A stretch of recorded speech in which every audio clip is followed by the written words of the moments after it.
Today,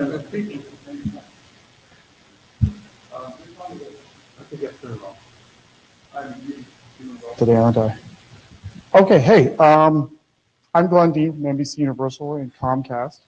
And this is a talk about a project called Gigi. There's been some showing of earlier versions of this at the IETF. We did a big session in Berlin here at Dispatch, and we also showed it in bits and bytes. What I'm going to show you today is version 2, and this is based upon a talk that I gave last week in Paris at École Polytechnique and at the MPLS forum symposium. Next slide, please.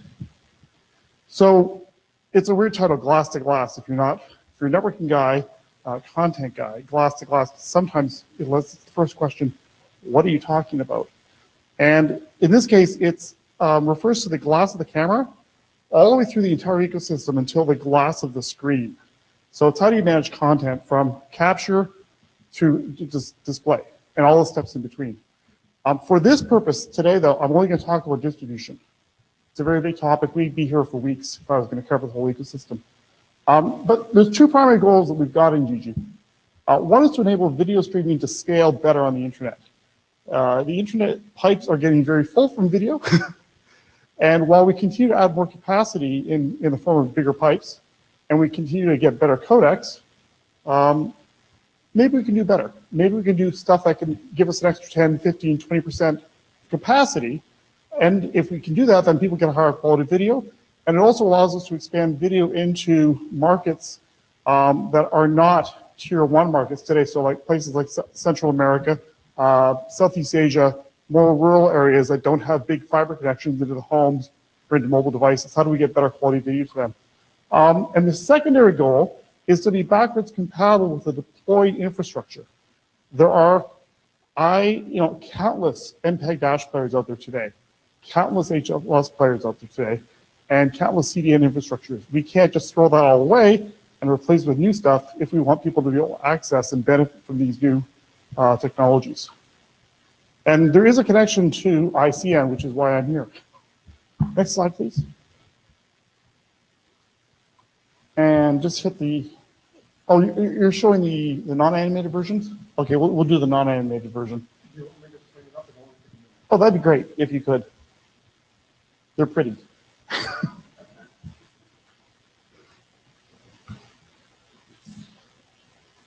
The non-animated version is sort of a deck I make available to upload to, file shares and stuff like that after the fact, so people can watch it without having to have an animation player. Because the animation players invariably break after a year or two. Every time we get a new version of PowerPoint, it seems.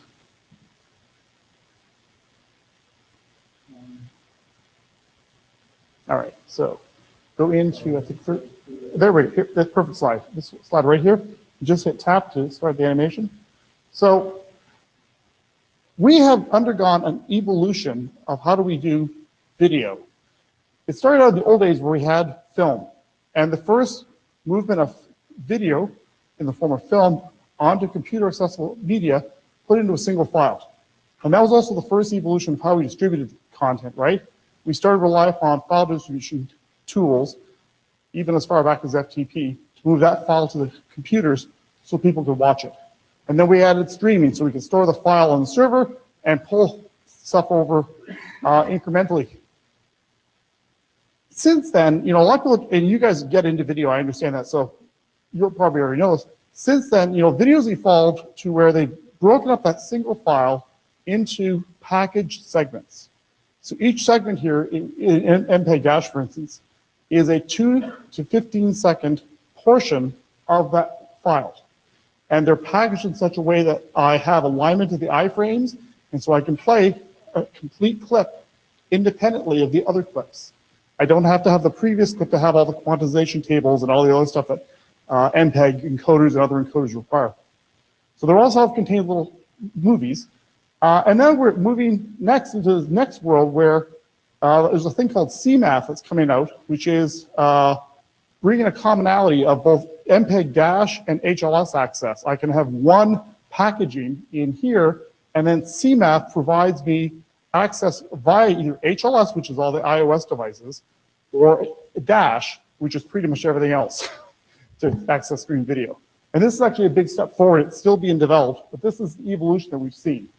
And it's the problem space we have to work in, these last two, these segments and the package CMAF. Next slide, please. So let's break this up a little bit. And this is where the ICN part starts coming in. It's about naming. So if we look at historically, we've got this concept of a work up here, this film, and we give it a title. Let's call it Minions. We're going to come back to that because that becomes a root anchor that we use throughout the ecosystem to reference the work. Okay? And a work is a particular version of film, like an edit, or it's the master original film. So to break this down, Star Wars, the original one, before they added all the special effects, would be one work. The second Star Wars, where they went in and started adding digitized images and stuff like that and reworked it, that's a completely different work. It's an edit version. It's an evolution from that original work. And they both get distinct identifiers ultimately. Anyways, files, it's just a URL plus a byte offset.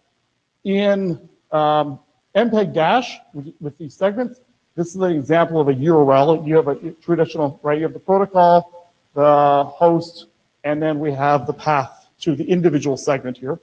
And then under package segments, you can either use a Dash manifest or an HLS MU8 playlist to access the transport streams. And it does the translation for you to make it sure it looks like the right thing you want. Next slide. So where are we going with all this? Well, that evolution I just broke down there, a different way of looking at it is that the people doing the work at the segment level have taken what is video and they've started applying computer science to it. They've taken it from a single file, a single object, where it has no structure really. I'm doing byte offset access, and they've turned it into a new, more complex structure that decomposes that single file into all these individual segments. You with me so far? So now I've got a lot of little videos that I'm managing, but it's a big step because up at that data level, they started treating their stuff as individual chunks of structured data, and they've packaged together at the application decoder layer as something meaningful. So then we got to thinking, early videos, transport stuff looks a lot like moving files, that single file, and all we did was start moving a lot of those little single files. We said, well, could we do something smarter? Is there a different way of approaching this problem? And in particular, does V6 offer anything new we can do? Well, if we start decomposing these three packagings inside of a typical Dash thing, on the left or the right-hand side, your left, my right, each of these represents a group of segments that are different bit rates. So it's the exact same movie, exact same pictures, but each of the frames has a different level of compression applied to it. So an 8 megabit image is the highest quality here, has the lowest level of compression, all the way down to a 1 megabit image, less data, higher compression. And we do this, of course, to get this through pipes. When you have constrained network environments, you can get a 1 megabit stream much more reliably through than you can get an 8 megabit stream. And so this is how we do adaptive bit rates. You have a common packaging, 3 or more encoding, say, and then the player gets to decide which of the encodings it's going to play back based upon available bandwidth. You with me so far? Excellent. This is a good crowd. So what we said was, wait a minute, this is a data structure that's up there in the application packaging of the video. Could we start accessing it directly with IPv6 addresses? In other words, can we do direct access into that data block using V6? And I'll get to why that's useful in a little bit, but let's just make that leap. Okay, hit enter or spacebar, please. So this is actually turns out to be really easy to do in a backwards compatible way. Because over here on the far side here, we have essentially what appears inside of a manifest for Dash. Okay, those are all the references, the file and the bit rates and individual segment ID, that's represented by the X's, and the server. Well, it turns out if we replace all of that with these addresses, the new manifest looks like that. And it turns out if you do that, An MPEG-player out of the box today can just play that. Doesn't require any new hacks or changes. It just works, which is kind of good. So we've got backwards compatibility so far now on the player side. So we've got one thing going for us. Next slide, please. So let's look at what these segments are looking like now and how do we package these things up. So here's our segments we had before. Now I've organized the IPv6 addresses. They're all under a common prefix, and then the individual addresses are assigned to these different bit rates, and I package them up in a thing that looks a lot like a 2D array, by the way. This is a data structure. This is a network level data structure. We refer to it as the media encoding network. And the reason we refer to it as a network is that if you look at these things on top, they are organized in a graph. That's what the on top data structure is in the most generic way. We have also created a graph down here of references to that data. So packaged together forms a network. So with me so far? All these things are very simple. They're not revolutionary, but when you put them together, they're pretty powerful. And we have here all the packaged media address references. So this is how we're starting to look at this thing. And by the way, this media encoding network that I'm showing you here is a really simple example. It's not the only one you can do under what we've envisioned. You can create other media encoding network structures to work with algorithms that make building caches and CDNs more efficient. Yes, quick question?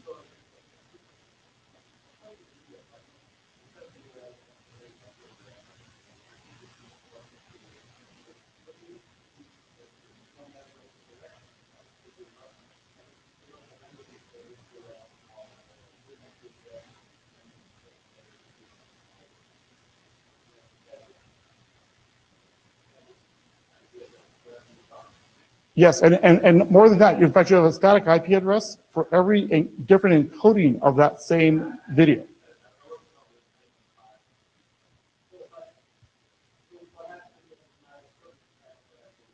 Ah,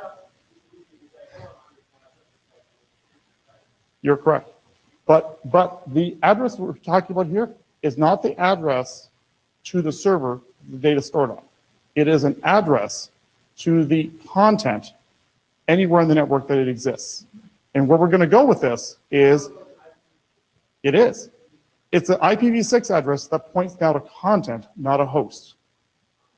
And what that now lets us start doing is, I told you these things build up small, but they get very powerful. We can now start using the routing layer of the network to direct the player to the most optimal cache for the content he wants to play. I told you we'd get there. Next slide, please. And hit space. So we thought about this a little bit, and I'm old. You can tell from the gray hairs and the parts that lack hair. I went back to a few things from the old days, right? So here's Nicholas Wirth's famous book about algorithms plus data structures equal programs. And we put that together with another thought. Hit the space bar, please. The network is the computer. And so again, this is the ICN way of looking at things as well, right?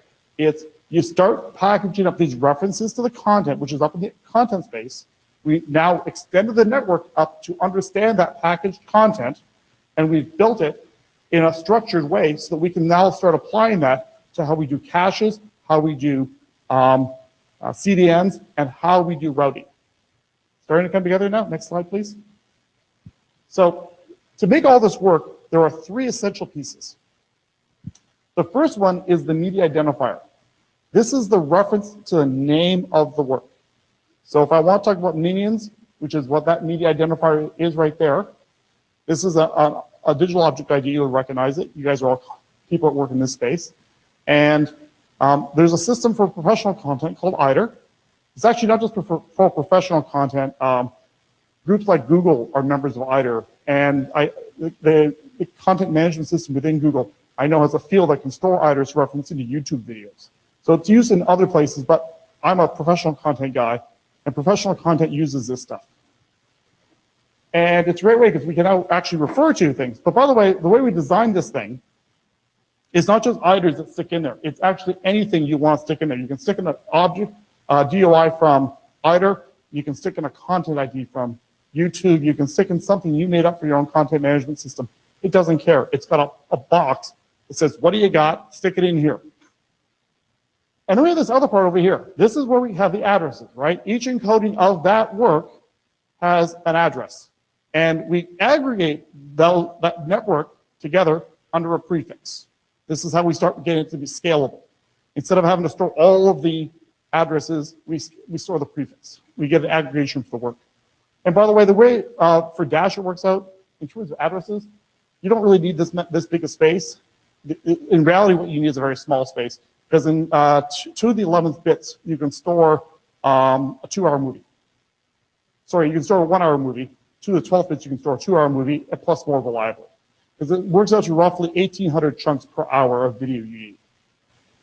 And then, to connect it all together, we've created this idea of this MARS service, right? A Media Address Resolution Server.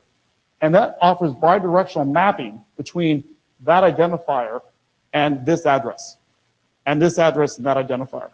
So I can ask questions over from this far side. If I have the identifier, I can say, give me all the different encodes of that particular movie. That allows us to do things like dynamic replacement, because one of the unique things about video, if I'm talking about a lot of pieces of data, like a database or an email or an image, when I say a particular email, I mean that particular email. If I say a particular piece of data, I mean that particular piece of data. When I'm talking a movie, what I'm really talking about is the work. I want the image, right? If it's a picture of a minion in a scene and a collection of scenes together to form a movie, I don't care if that piece of work is encoded with MPEG 2, MPEG 4, something else, something I invented, VP9, doesn't matter. I want to watch from a user viewing perspective. I want to play back what my device can get most efficiently. And so now we can start doing things like dynamic selection of content, not just based upon how near it is, but also the quality and the appropriateness. And I can substitute different encodings, or if I ask for an MPEG encoding, I can say, well, by the way, I've already got a better quality encoding. That's an MPEG 4. You asked for MPEG 2. How about I give you that one? Can you play it? If you look at most players, they can play dozens of different formats. So I can start doing very smart content sourcing. Next slide, please. And so we blow up this whole picture. And this, from you guys do data and content networks. This is very similar to, I imagine, your ways of thinking. Because, by the way, we stole a lot of these ideas from you, unabashedly. Over here, we have the concept of things that are assets. These are things we refer to by name. They are distinct. Over here, we have the concept of services, resources, containers, distributions, encoding. These are things that often have a many-to-one relationship back to those assets. And then in the middle, to bind them together, we have MARS, the Media Address Resolution Service, the network, and APIs for applications. Next slide, please. I'm almost done. So this, if you broke out the media ecosystem today that is used to deliver video from a source to a player, this is roughly the big set of discrete levels you have. Okay, up at the very top, we have applications. And then going down, we get all the way down to the GORPy stuff at layer 3. Now, how does GG fit into this? Hit the space, please. So GG does the following.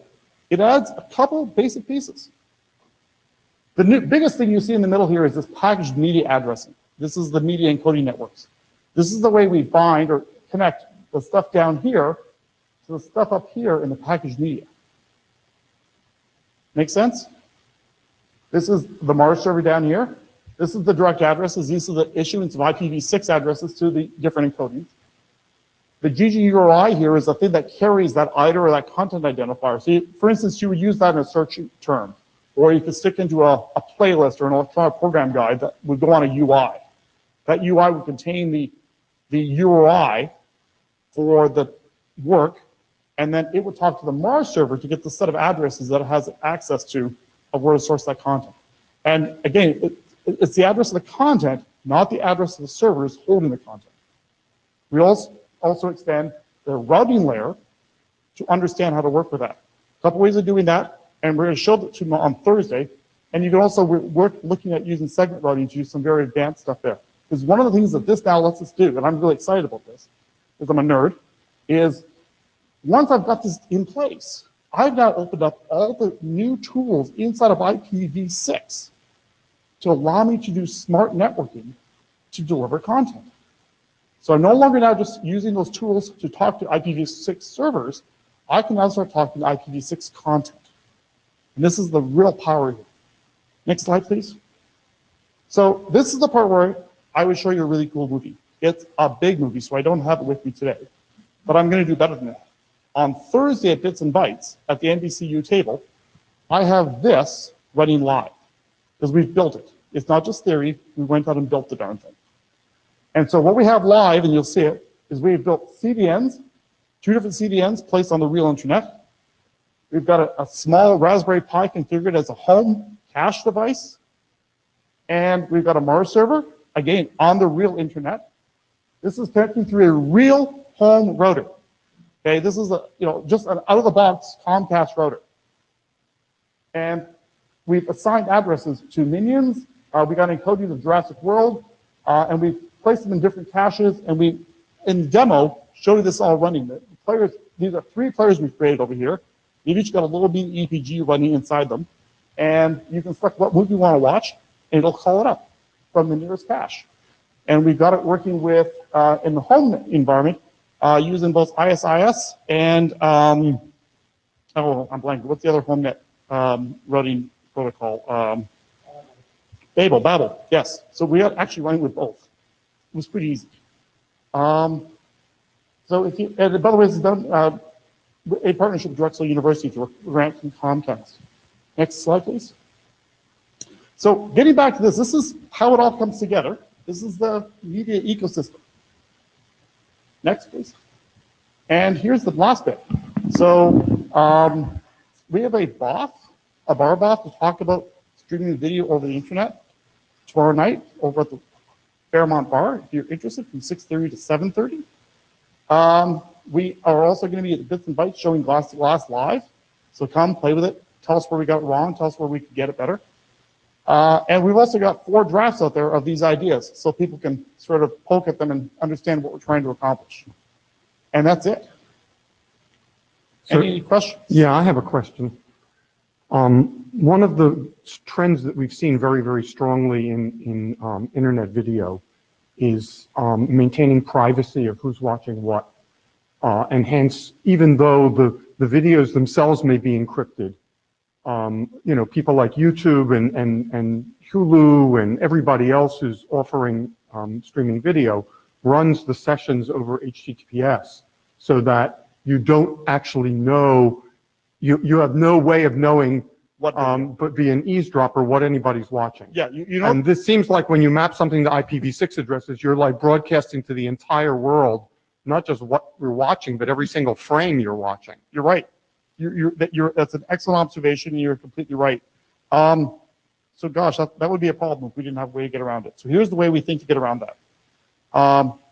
When you connect to your video source, your initial routing is accomplished through that well-defined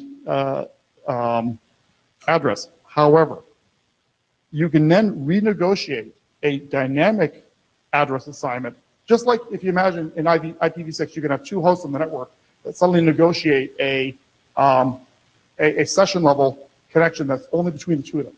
But then the number of IP6 addresses used is not the number of chunks, but the number of chunks times the number of users.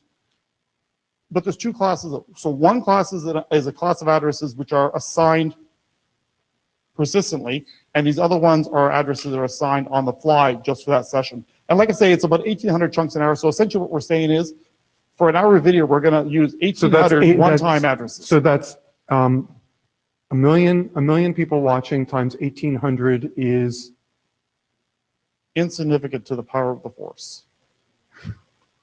Well, remember, these aren't just the low order bits of the IPv6 address. These have to fit in the prefix part of the IPv6 Now, the prefix address. can actually stay.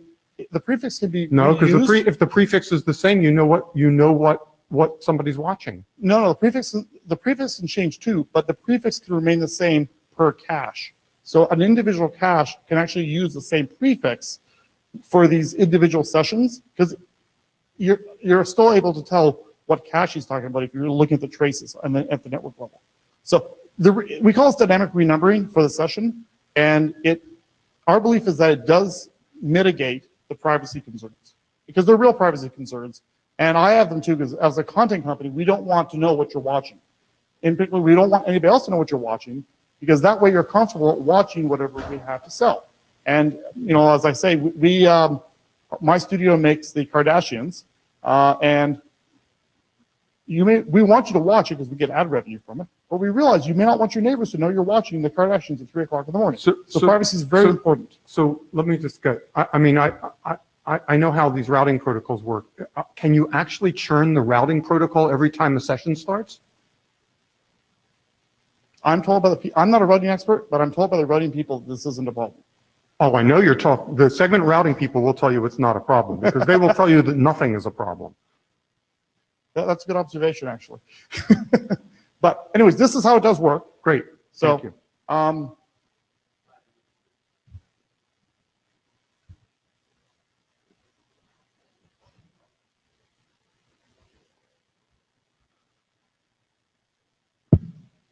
Hi. Okay.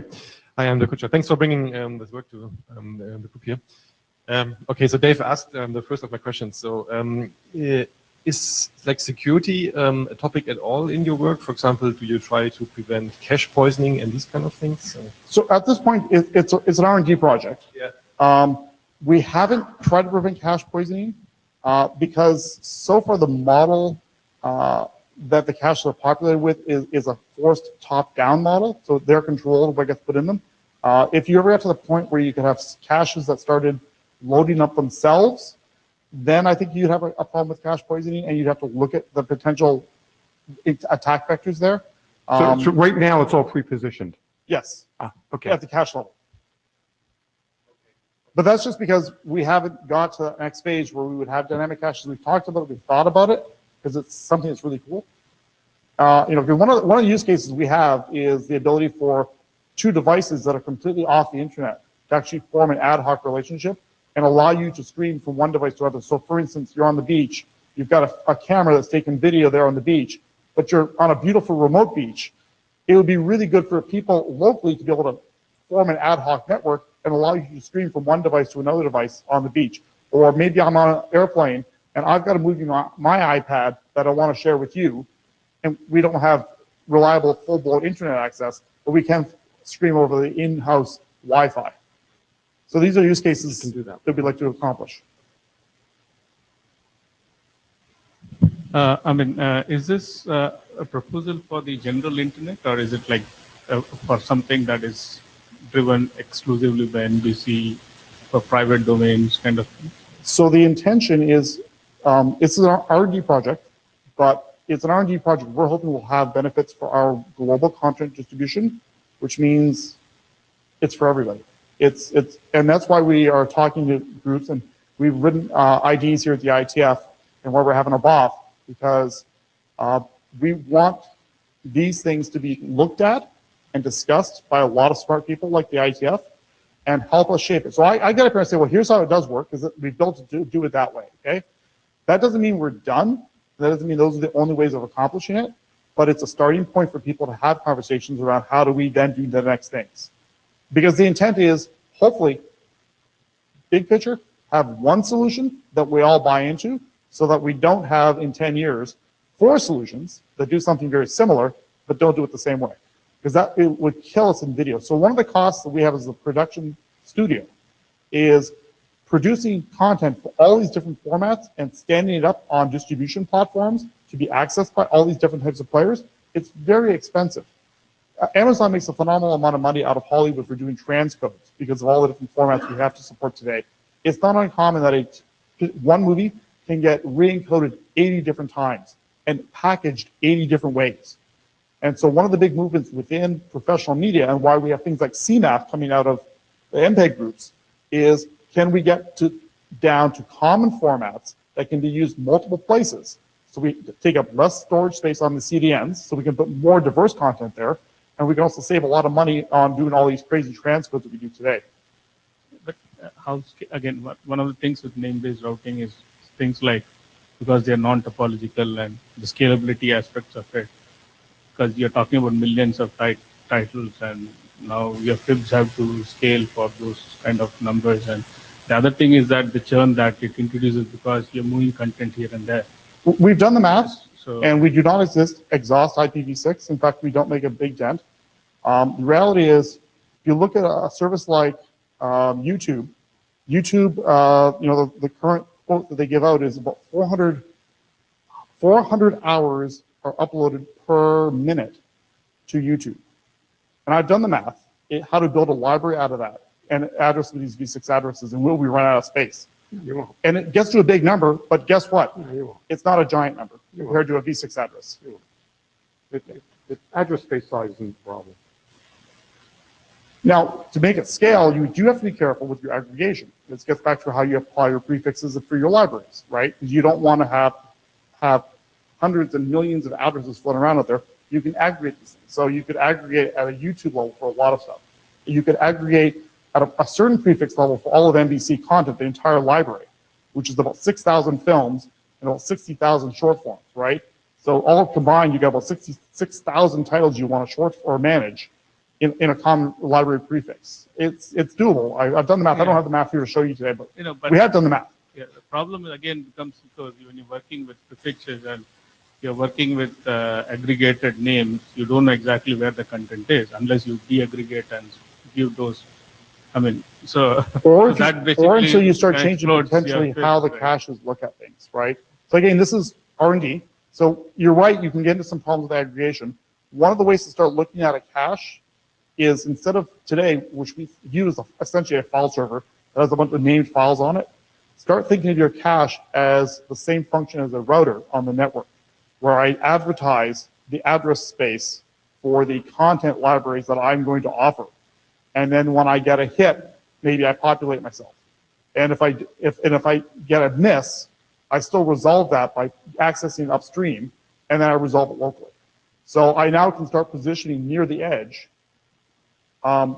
these gateways to these libraries, which helps with a lot with the scalability, because I'm doing my delivery, my resolution, most of it at the edge, not at the core.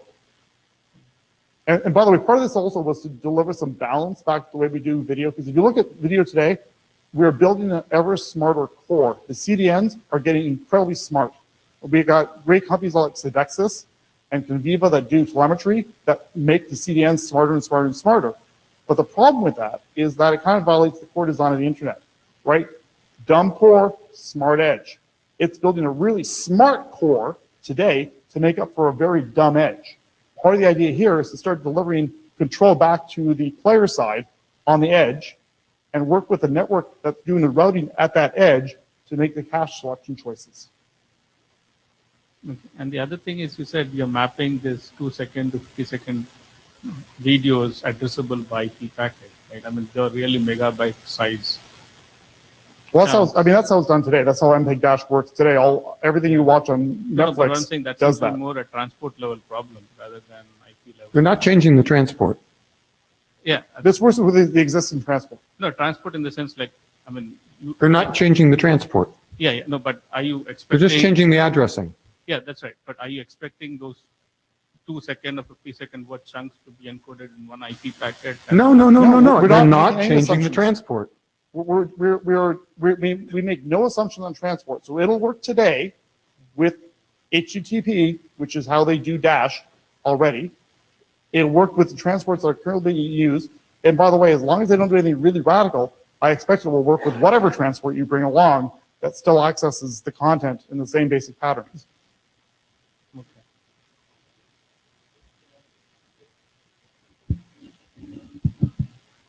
Dave, can you go back to the slide with the protocol stack? Okay. If I look at this slide, I think there's something missing. Could be. There's a lot of stuff on top of the yellow boxes, but I think in transport, there is something missing in transport. Well, such as? TCP? Well, I didn't call that out just because it was simpler to identify HTTP as the core transport that this stuff flows so over today. TCP is inside HTTP box? It is, yes. Okay.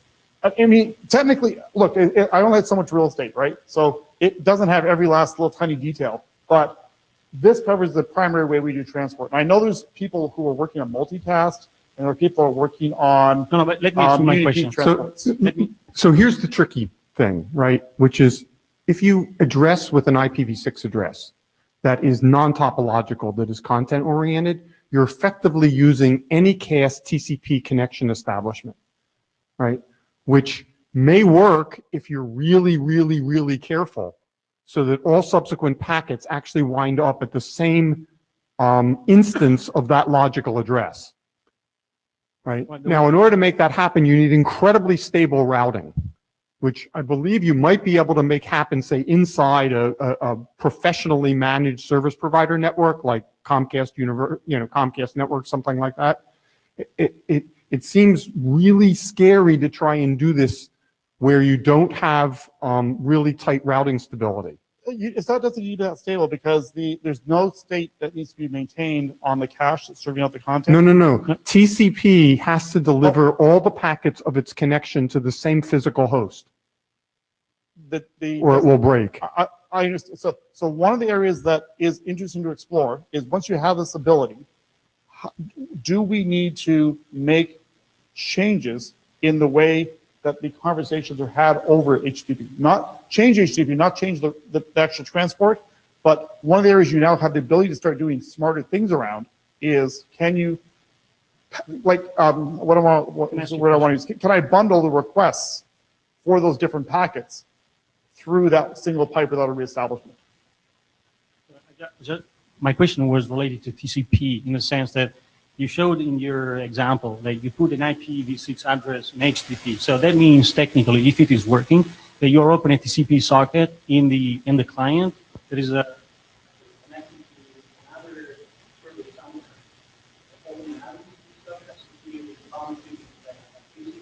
Yes. Yes.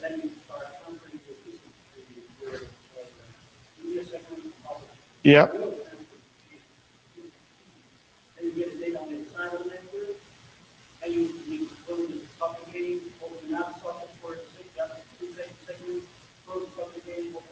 And the sad thing is, the sad thing here is a lot of the video that's actually delivered today at scale does exactly that. No. Not on Akamai, it doesn't. I can tell you for sure that on Akamai, it doesn't do that. Well, you get locked to a server until that server fails. I didn't say every video. I said a lot of video. Because a lot of places... No, none of the Googles, none of the YouTube stuff. A lot of places are when they're regenerating the manifest, which they do but every 5 seconds, right? Oh, that's live content. That's a different kettle of fish. Because you have to regenerate live manifests because there's new video every 5 seconds. But they're also regenerating a lot of places regenerate the static video because they're responding to what the information they're getting from like the telemetry piece of Nexus and the other player telemetry. They're trying to reroute you to the more optimal path on the fly as well.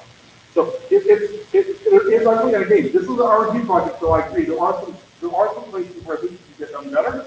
That's what we're trying to do so much. So one reason why TCP is not that is that the connection is over money. Yeah. Because the connections are always caching in the caching environment, they can cache in your clients. You don't want to close it to the car. You just want to stop it.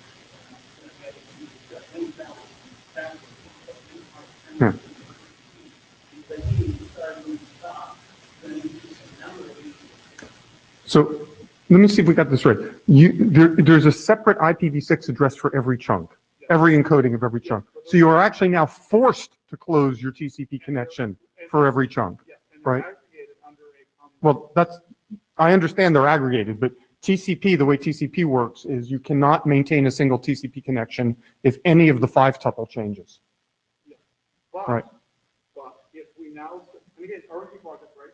So if you start using your cache that you like to work with as gateway, then another way to accomplish what get around that problem, and there may be others, but it's to essentially establish a layer 3 equivalent or the VPN connection to that cache, and then route these addresses over that. And No, I understand you can do that. I don't see how that fixes the TCP problem. remember I had this optional VPN? Yeah. The cache could potentially resolve those things and debundle that L3 rope. Yeah, I understand that part. As long as every chunk of video has a separate IP address, No, I hear you, you're right. But TCP cannot survive, TCP connection cannot survive the change in any of the elements of the 5-tuple. Yes. But if you, and one say, one way we see getting around that is to build a layer 3 connection to the cache, which then will bundle the HTTP requests as a single request, right? But route it using that address No, I get that part. to the server. And then the server decomposes that. Yeah, I get that part too. And gives you the packet you want, but it actually goes over the constant HTTP connection, but on top of that layer 3. Yes, exactly. Well, then why bother assigning a separate IP address to every chunk?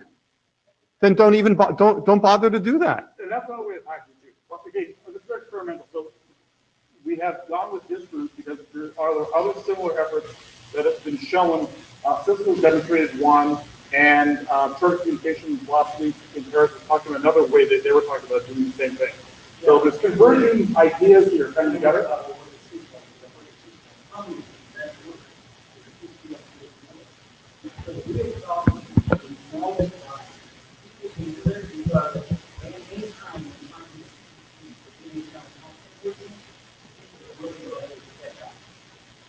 Oh.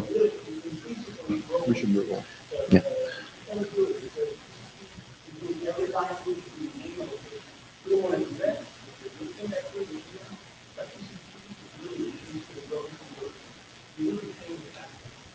Oh. Okay. Okay. I think we have I think we have a potential breakout session here for continued discussion. So there is definitely interest and very good. Yeah, that's another alternative. Great. Yeah, thanks a lot. So Jung Hao, you're next.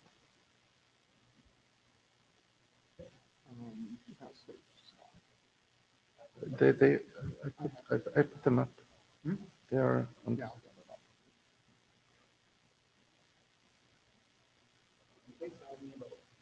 No, it's really interesting stuff.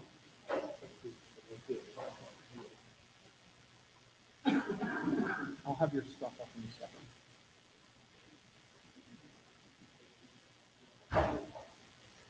second. You want to? Yeah. Yeah. Okay. Okay. That's fine.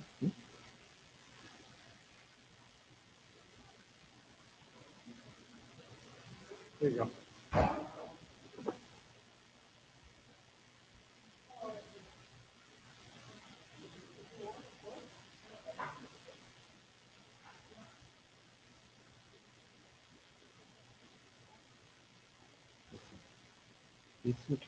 Slow starting. Come on. This one is running out of battery. Take the other one.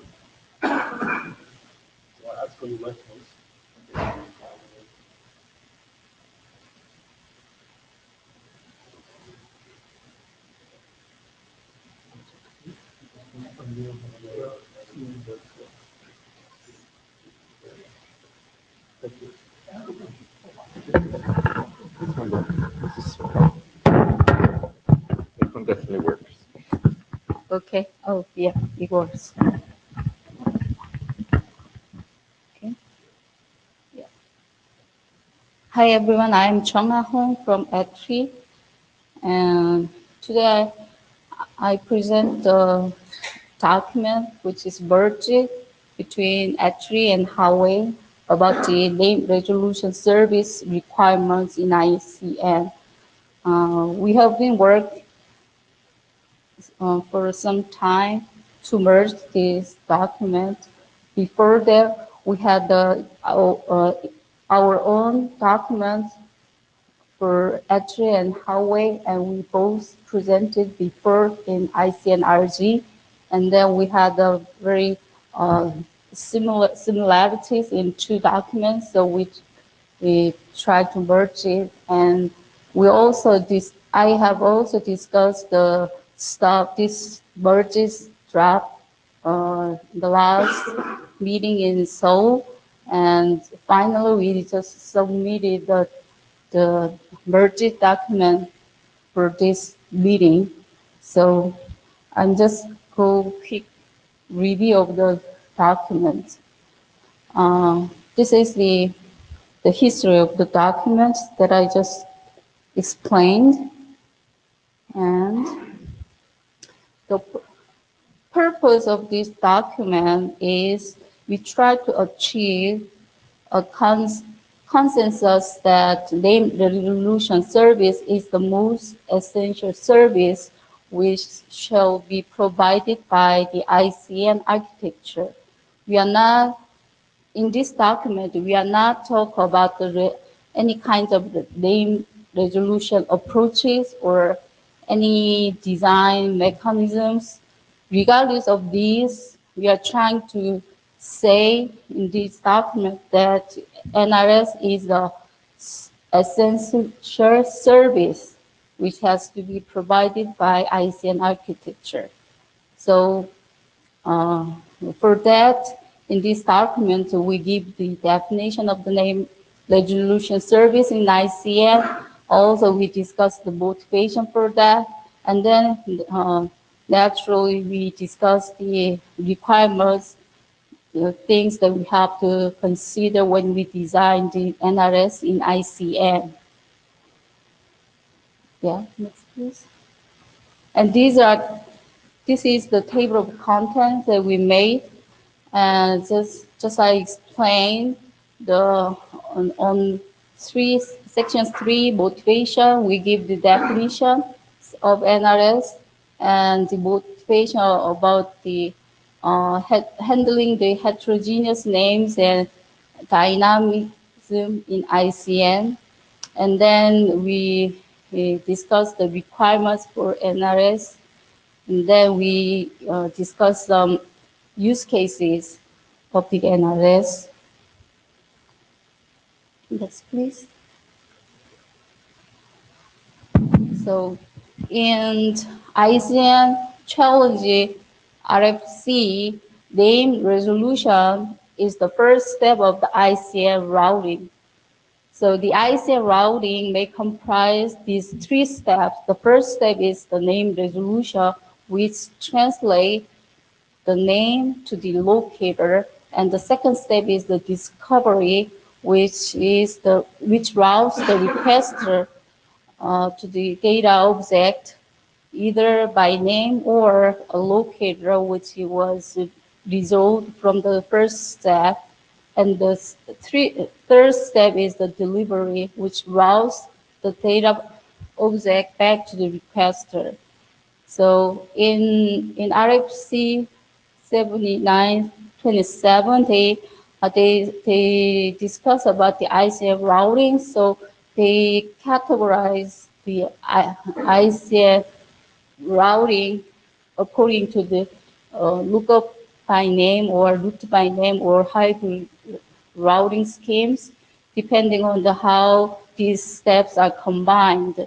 But in this document, since we are talking about the name resolution, so we categorize this name resolution in 3 approaches in the next slides. But before that, we give the definition that we define the name resolution service as a service which shall be provided by ICN infrastructure to help a requester to reach a specific piece of content, service, or host using a persistent name.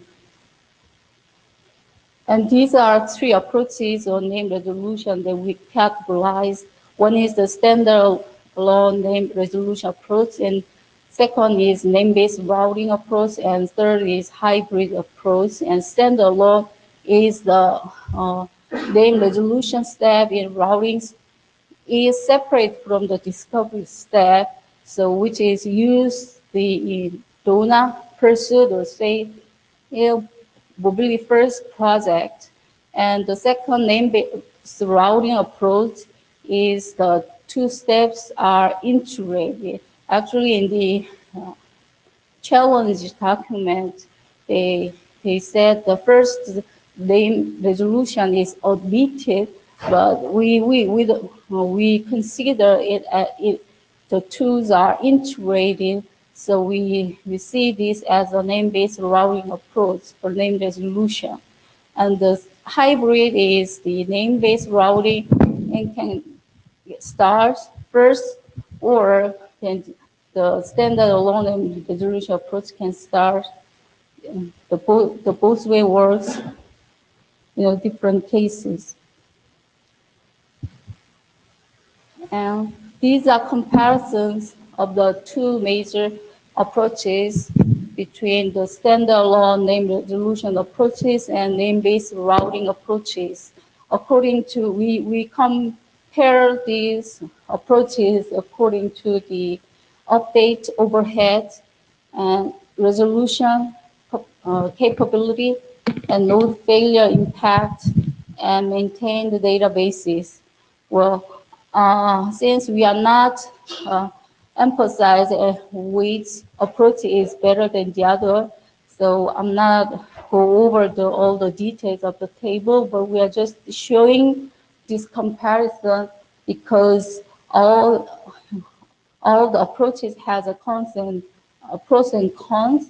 So regardless of the approaches, the NRS is the essential service which has to be provided by the ICN architecture.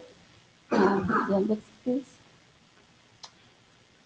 So the comparison of the two name resolution approaches was just provided to motivate the requirements for the NRS. So when you all the different approaches has a pros and cons. So what we want to say in this through this document is when you design the NRS, you have to take care of these things.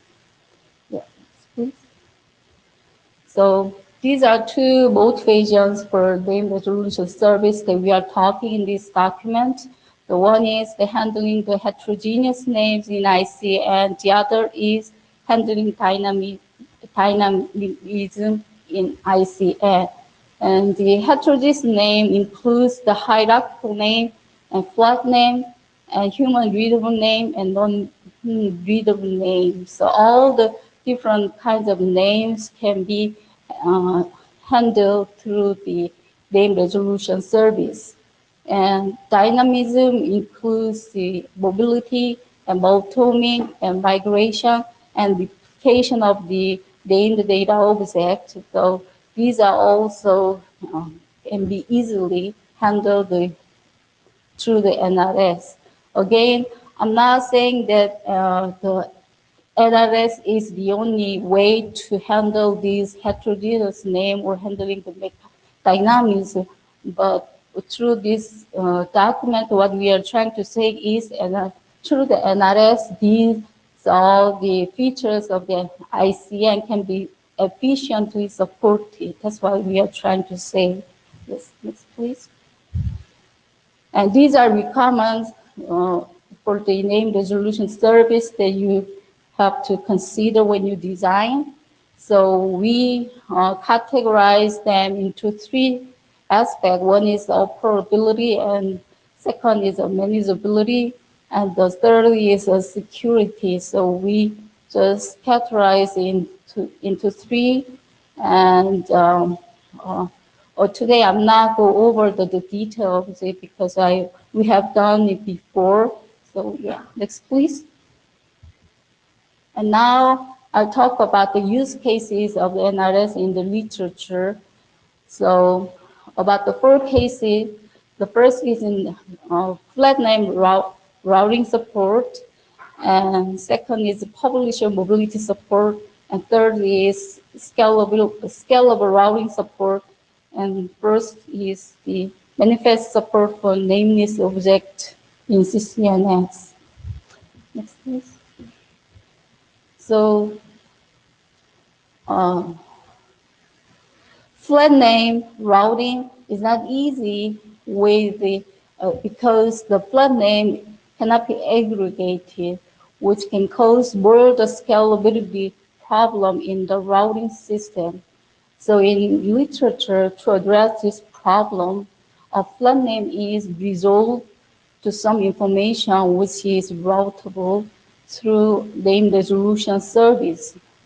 So as an example, in Pursuit project, the names are flat and the rendezvous functions are defined for name resolution service, and which is implemented by a set of rendezvous nodes, and the NRS is performed by the rendezvous network. And another project, Mobility First, they use a global unique ID as a name, and this is a flat and self-certifying ID, and they have the global name resolution service, which resolve the GUID to network addresses. Next, please. And the second use case is the publisher mobility support. So in ICN, there's two types of mobility. One is consumer mobility, and second is publisher mobility. The first one, consumer mobility support, is to how to return the requested data to a moving consumer, which can be supported naturally in ICN, because a moving consumer can always express interest after moving. But the published mobility support means how to forward interest toward the data created by moving publisher. This is more difficult to support since the routing table needs to be updated according to the publisher movement. So, next please.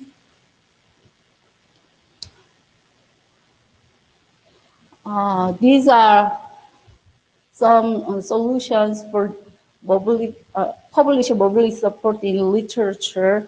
In NDN, they designed the rendezvous mechanism for interest to meet the data generated by the moving publisher.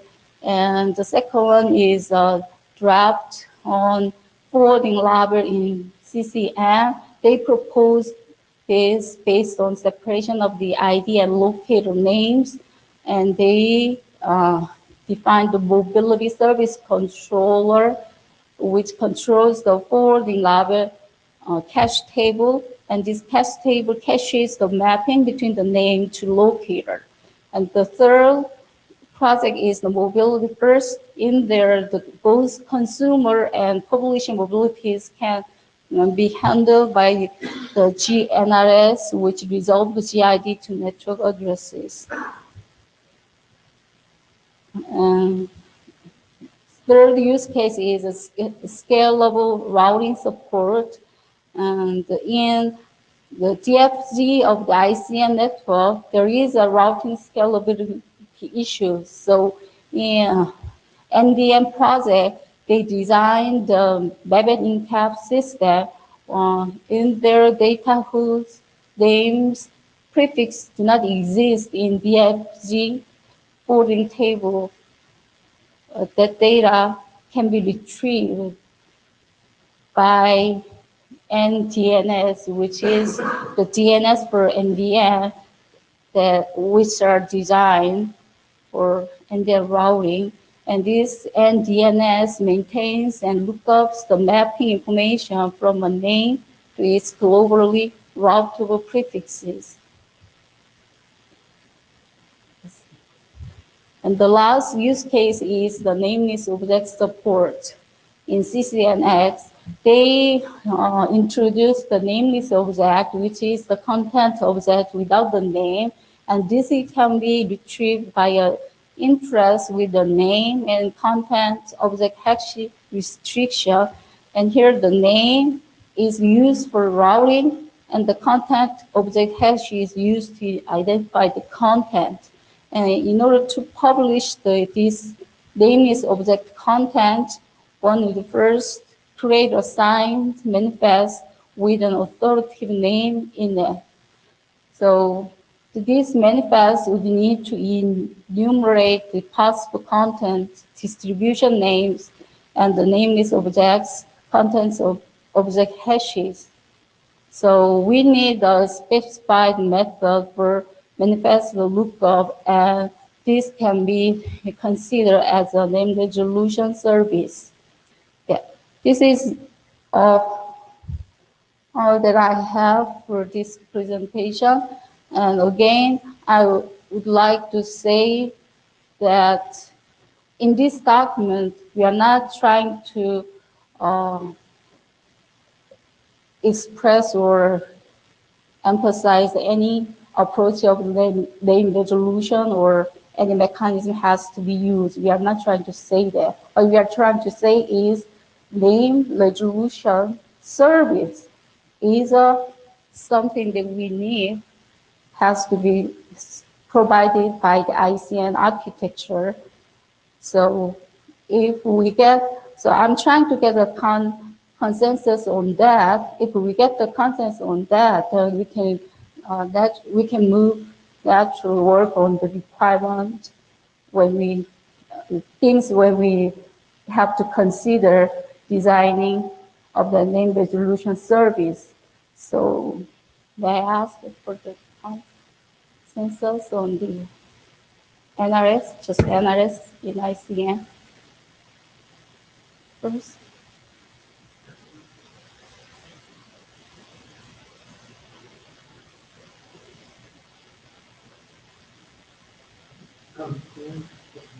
Yeah. So having watched the history of this, there are clearly some functions that are needed in any ICN to allow it to scale and deal with mobility and things like that, particularly if the names have no topological significance whatsoever, and you can't make things work. I think that maybe the problem that's slowing this down is the word service. In some sense, any ICN system needs name resolution, right? The name resolution can be embedded in the routing. It could be abstracted out as a separate function that the clients do. It could be abstracted out as a separate function that the routers do. I'm just curious if the room feels like, we can agree that these functions are needed, but when you take that extra step and say those functions are described as a service, that may be kind of already setting you on a certain path that we may or may not want to go down. What do people think of that? I think I agree with Dave, but maybe I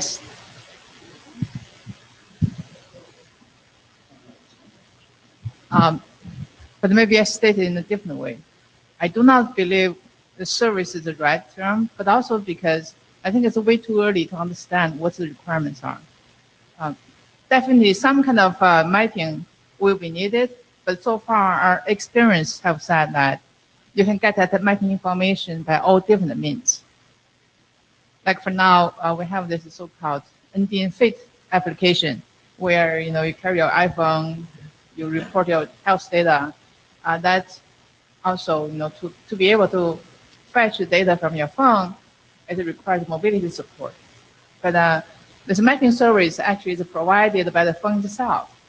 When it try to contact we call the DSU, data storage unit, it will tell the storage unit to say, I'm here, fetch the data from me, so that storage service will fetch from where the phone is located. So that doesn't really require a separate so-called mapping service.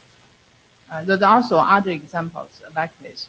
I think I do not feel that I know the requirement for a mapping service at this time. Well, I'm not sure if I understood quite well on your comments, but if I say on your comments that we are not only say the mapping between the name to locator. We would consider all kinds of name resolutions. So. But like I said, there are different means to find the answer. Right, but they can be, Yeah, I'm not saying that one solution has to be provided, but But like that, this one, the example I mentioned, is actually built into the application itself. It's not separated. well, even in the application, well, that's a name resolution, right? No?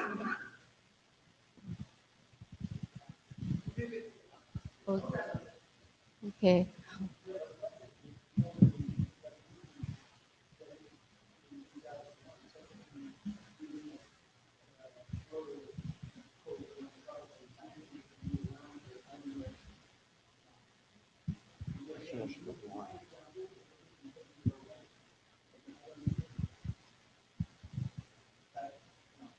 There can be, I would agree, there can be other places where you need a lookup. Yeah, maybe. But what I said is that I do not believe I can give a requirement at this time to say this is the requirement for lookup service. So far, we don't have a specific understanding, I believe, to say this is the requirement.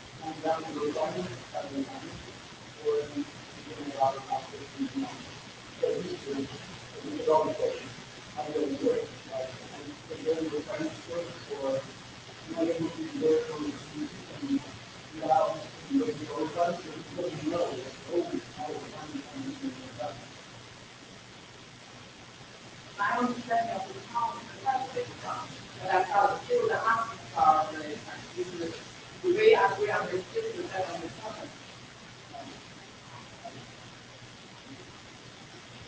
Yeah, as far as the requirements go, I agree with this requirement because in the last IETF we also had a draft which we call as a need for network identifiers in ICN. So fundamentally, there are a lot of issues. One is the edge computing. Then you want to do if you want to avoid things like any casting in the network, and you want to actually pinpoint this particular cache server that's where my content is. Or even things like mobility, what we do with forwarding labels. So all the routing scalability, there are a lot of these questions that can be addressed with some kind of an interaction, and particularly if you're actually providing that kind of a network service in the network itself. Basically, having name resolution service as a network service within the network, so that you can do more efficient routing. So in that sense, I find it very useful, this particular piece of work. So there's clearly some good material in this document. And my sense, I have my chair hat off here. This is like sort of personal thinking about the technical aspects, is that we're sort of crashing on two words. And one word is requirements, and we just had a discussion about what, do we actually understand what the requirements are?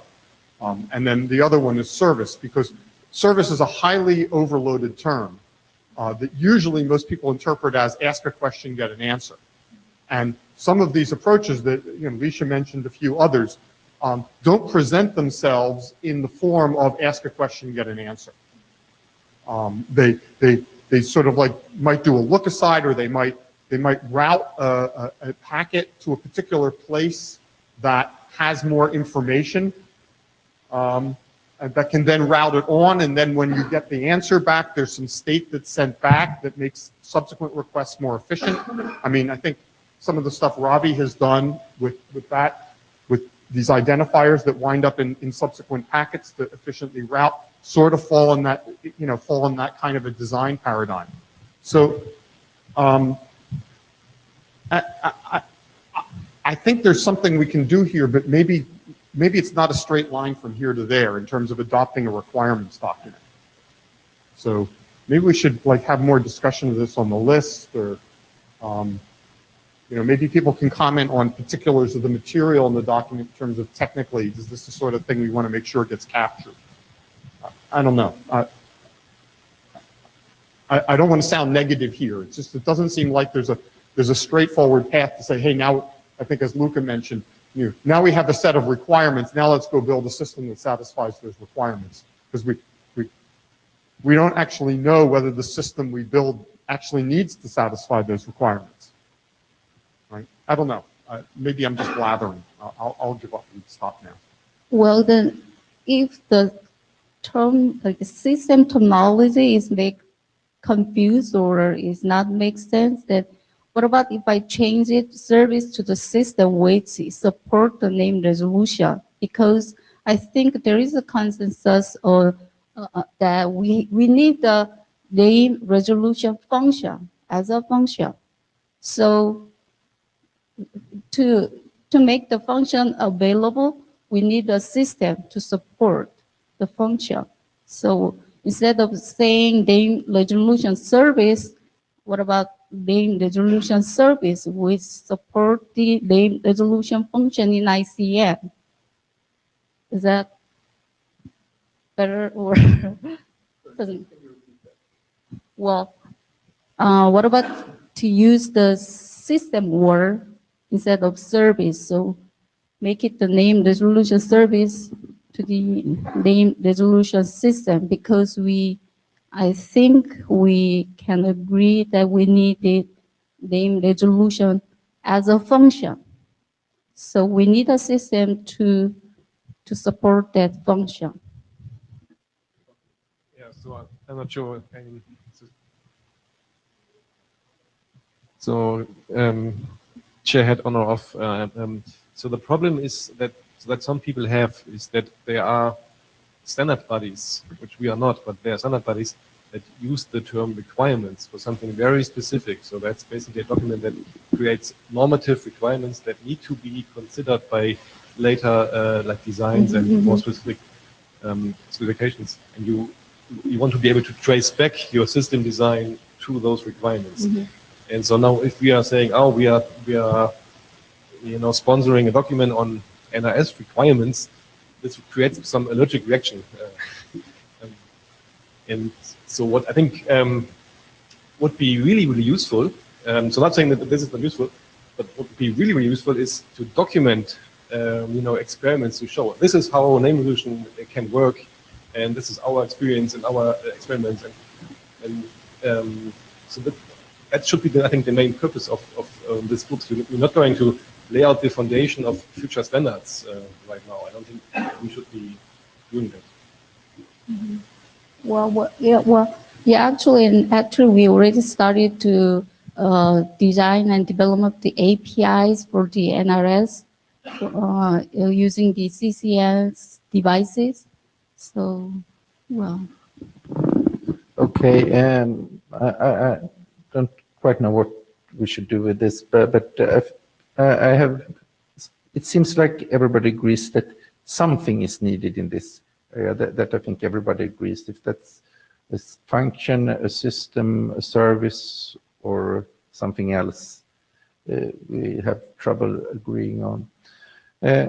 Maybe we can take on for all of us, and especially for the chairs, to try to figure out, to formulate something that could be a work item in this area, how we should describe that so we don't get allergic reactions or have people thinking this is not something we should do. So would it be okay with you that we once again take this to the list? Everybody can contribute on the list or direct it to the chairs, and we make a real effort to try to come up with some formulation, naming or whatever, so we can formalize this by the next meeting. Is that agreeable among the chairs as well? Or do you want to see something else?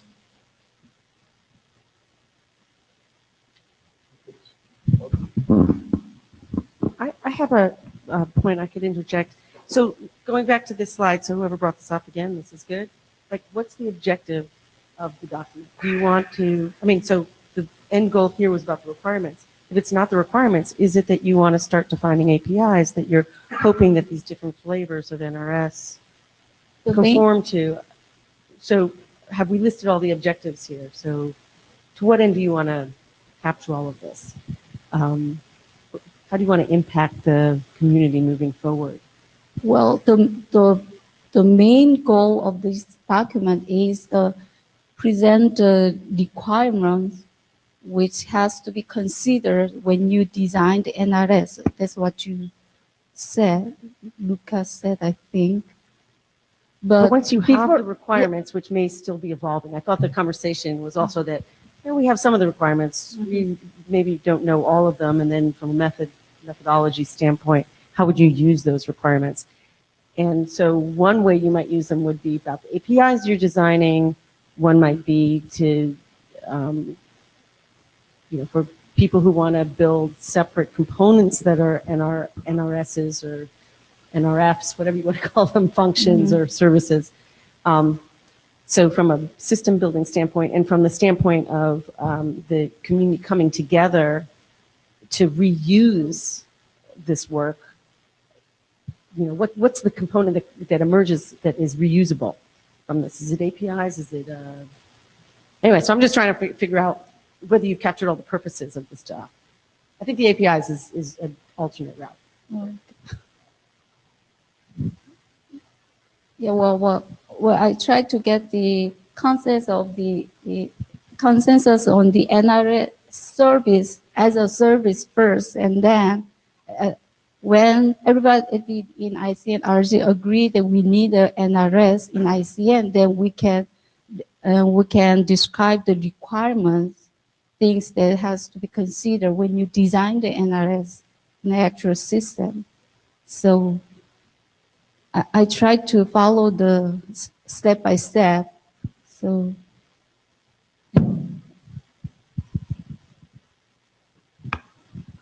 So constructive proposal, how about, so we also stop this one, you know, we can maybe sit together with you later this week and discuss a bit what could be next steps and get a better, you know, plan for bringing this again. And then, so if you have time, maybe we could sit together with three of us. yeah, sure. So something just occurred to me, because there's a conditional statement that may be missing here. So, and you said it yourself, which is, if you needed an NRS, these might be really important things to consider if you were designing such an NRS. But the document also makes the presumption right here at the front that it's the most essential service in an ICN architecture, which then it's sort of like you're doing two things at the same time. One is you're making the assertion that you don't have a workable ICN without an NRS. And then we're sort of saying, and this NRS has the following requirements. Maybe we can think about being a little softer on the first part and saying, hey, some of these ICN architectures want to abstract out name resolution as a separable thing. And then come from the point of view, if you wanted to do that, these are the things you really have to think about. Right? And then people who say, well, I don't need such a name resolution service. My application can do it locally on the LAN, or I don't need it because my mobility protocol is like brilliantly designed. You know, you can say to them, well, yeah, well, then you don't need this NRS thing. But because there's a lot of good material in here, we don't want to lose it. So maybe that's some way. So I think we need to soften the requirements word and maybe sort of say, you know, we're working on various ICN architectures. Some of them may have or want to exploit a separable name resolution system. And if you want to do that, these are things you really have to think about. Because if you don't think about the security of the mappings, if you don't think about the update rate, if you don't think about this and that, you're going to wind up with something that doesn't work very well. Does that resonate at all with people?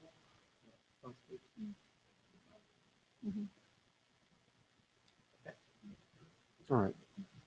So maybe we could capture that in the notes and use that as a sort of starting point to go to the next step. If we capture that in the notes here, and then we could actually bring this up at the full meeting later in the week, and maybe we can agree then. Okay. Thank you very much. Thank you. Okay. My slides. So I'm going to introduce myself next. No.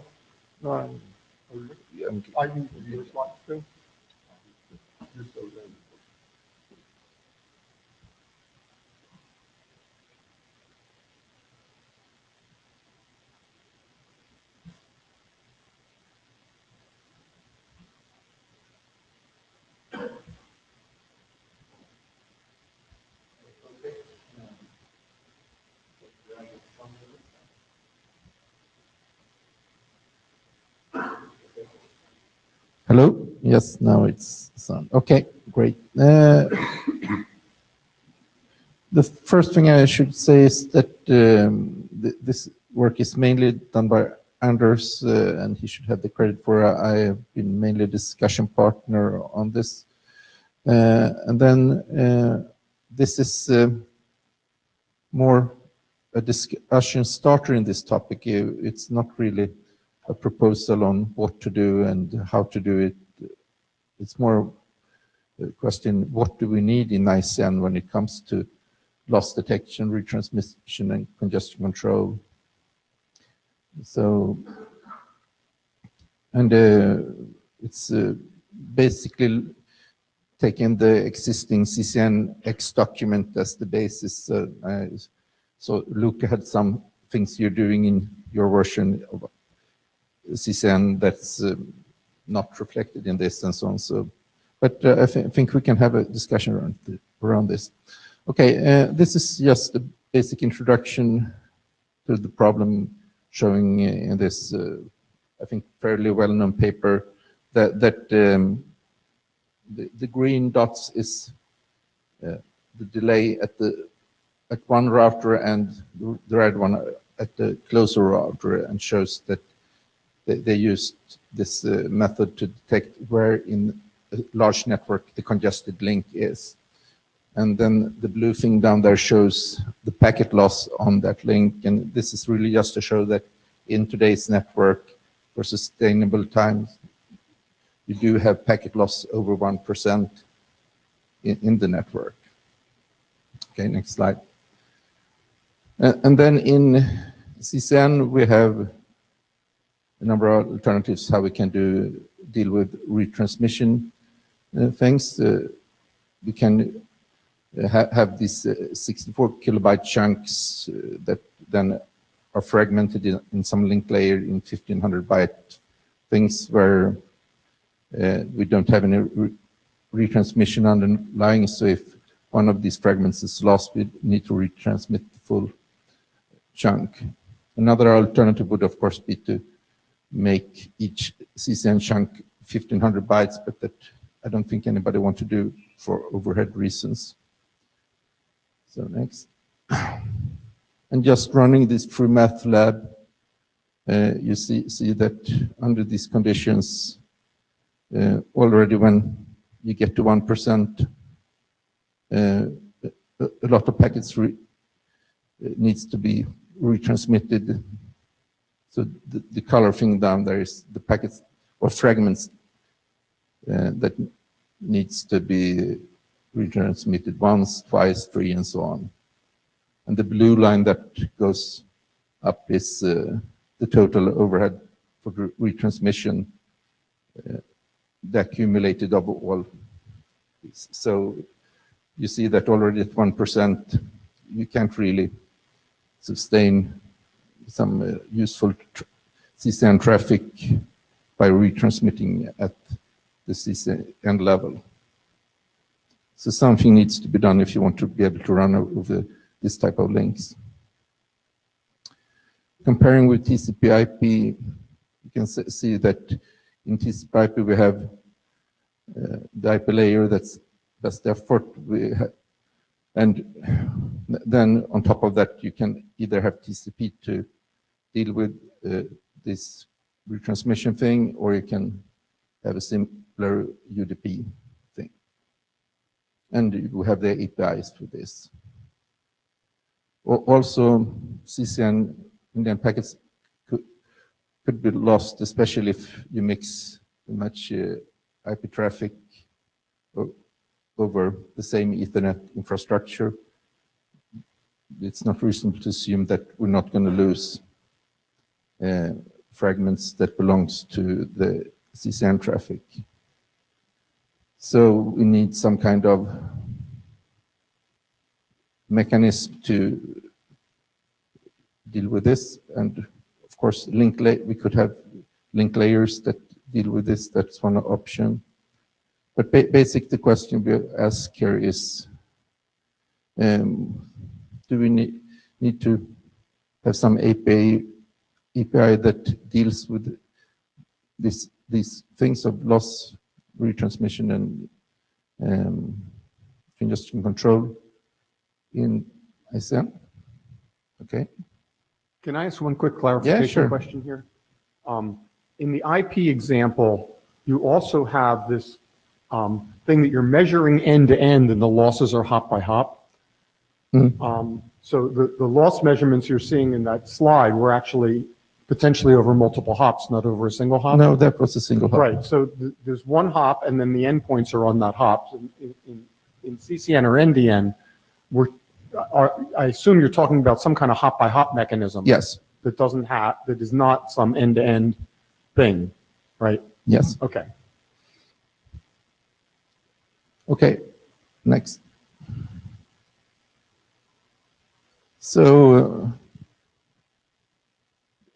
if we want to do something on this, what can we do? We can do some like a TCP-like approach where something underneath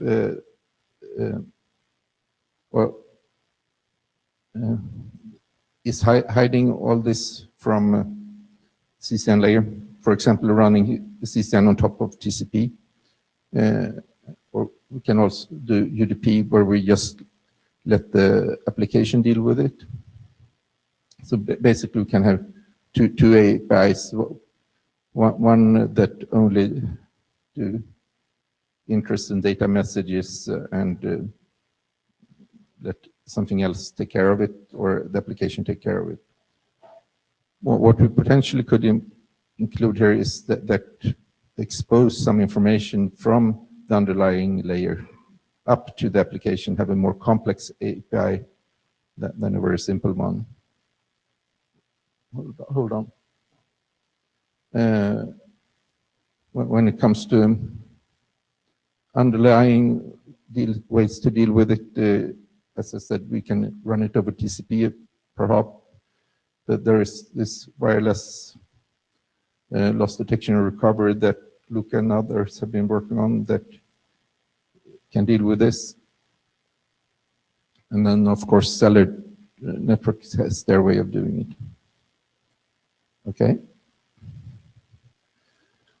So basically here, what I think is the aim with this presentation is to start a discussion relating to some figure that, like this one, is what APIs do we want to have for ICN or CCN when it comes to providing loss retransmission and congestion control. There are numerous places we could place it. I think this can sort of be an introduction to the terminology discussion also, that should we have, if you have this API 1 that just provide an unreliable get thing, then potentially you could have this reliable link layer underneath CCN, so you don't have to worry about these things. Or you could put something that provides this functionality on top of CCN and then get a reliable get thing at this API 2. And then you can do even higher APIs like the Flick, for example, where you do content manifest chunking and everything. So, Putty? Yep. I think this misses some interesting combinations in the sense that you don't need to package loss detection, loss recovery, and congestion control together at the same part of the system. So you conceivably could do just loss detection in layer 2, and then hop-by-hop retransmission at layer at the bottom of layer 3. You could do loss detection at the bottom of layer 3, but end-to-end retransmission. So that's not the intention to say that you have to do it. Well, it just puts, it basically says your alternative is to put L plus R plus CC down here, or L plus R plus CC up there. And I think that just gives the wrong impression, because there. Yeah, I agree that is definitely giving the wrong impression. But what it tries to say is that this type of functionality could be provided at these places, and not maybe all of it at the same. I think if you're looking for input here, I could offer some, like our own experience as input to your consideration. I agree with Dave that this is not really bundled. Not only that, the so-called reliability is not necessarily either 0 or 100%.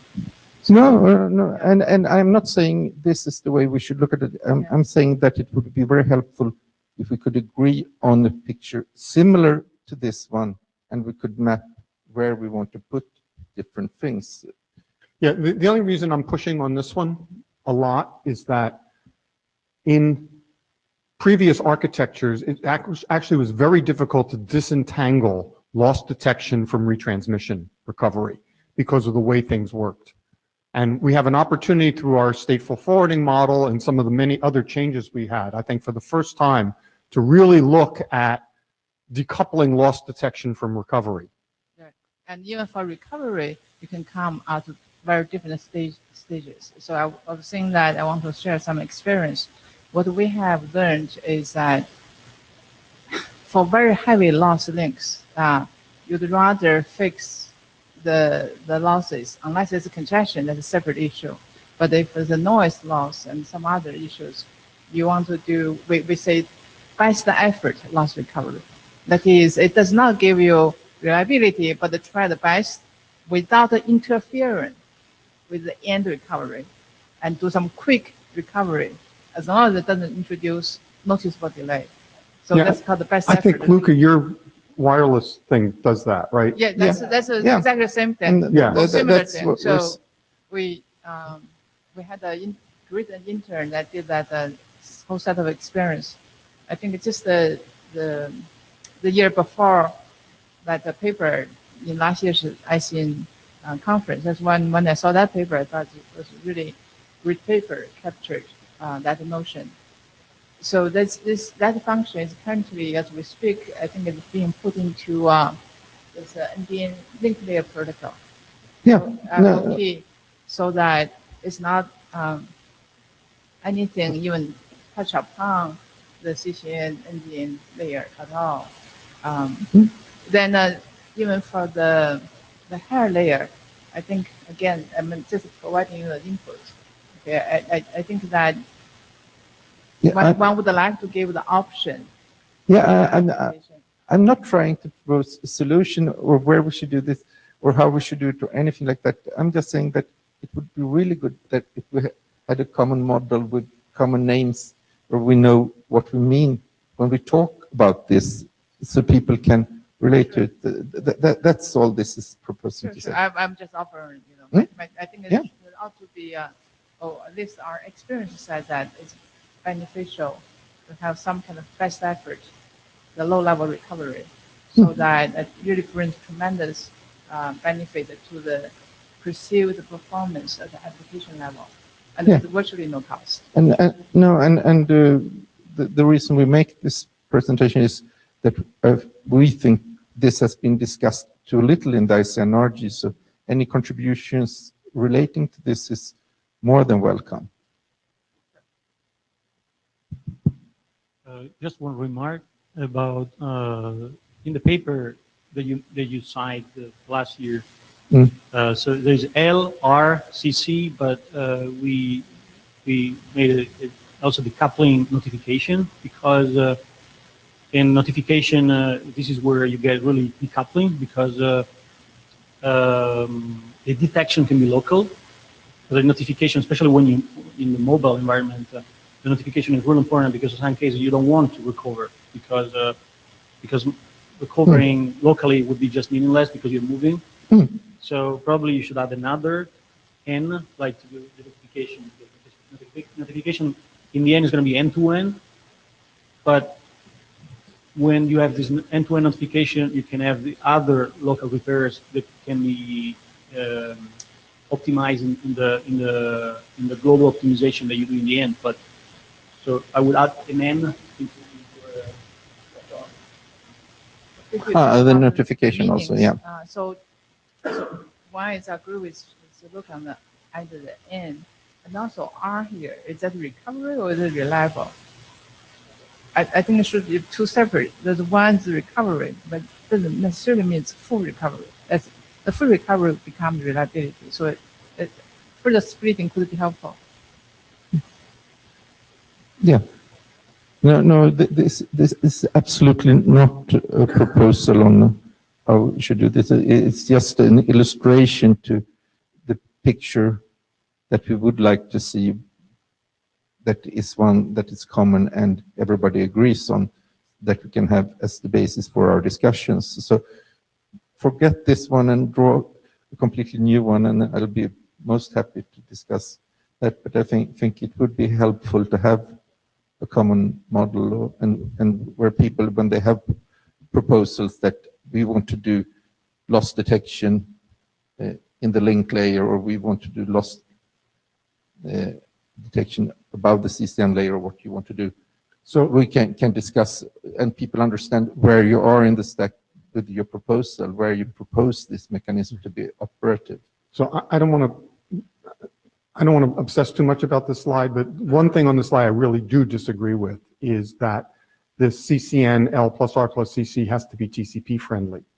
I don't think it does.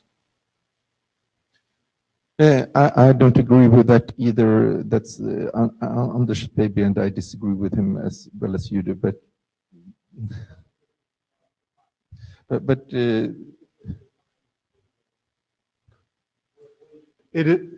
See, the precondition here says, because layer 2 is carrying both CCN traffic and legacy TCP IP traffic, therefore this CCN L plus R plus CC needs to be TCP friendly. That's not necessarily true if the link layer scheduler provides fair separation of the traffic locally. You've turned a local problem into a global problem unnecessarily. Yeah, we say, I don't know if what's said in this slide said somewhere, or did in some version, is that, of course, if you do resource separation at layer 2, you don't have the problem. So definitely that's a possibility, and that's well acknowledged. But I agree that that's an important thing to point out. Okay, let's continue. Yeah, I think we said most of this. Basically, you can do it above the CCN layer, you can do it in the CCN layer, or you can do it below, and as they pointed out, it doesn't mean that you have to do all of these in one place. You can do some parts of it in one layer and some parts in another layer, and it's really having an organized discussion about how to do that, where it's optimal to do one thing or the other thing, and how this potentially can contribute to make ICN a much more efficient way of transporting information than IP is today, where you have this by necessity of how it's designed entangled into each other, which, for example, in wireless networks give very big problems when every loss is thought of as congestion. And then just pointing out the final thing here, that when dealing with this type of mechanisms, IP, where you do it end-to-end, you can evolve and do things like quick without that affecting the routers in the network, but in ICN, when you want to evolve these mechanisms, change them, you also will need to evolve the nodes in the network by necessity if you're doing this hop by hop. So I agree with this, but I would say it the other way around, which is that TCP and QUIC have to be developed independently of IP router technology because we can't touch the routers. I mean, I think the proposition here is that we can actually do very much better than a pure end-to-end technique can do because we're allowed to touch the routers.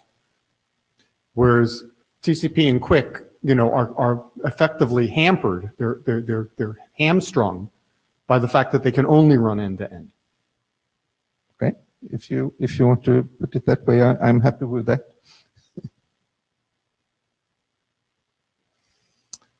Okay. Continue. So,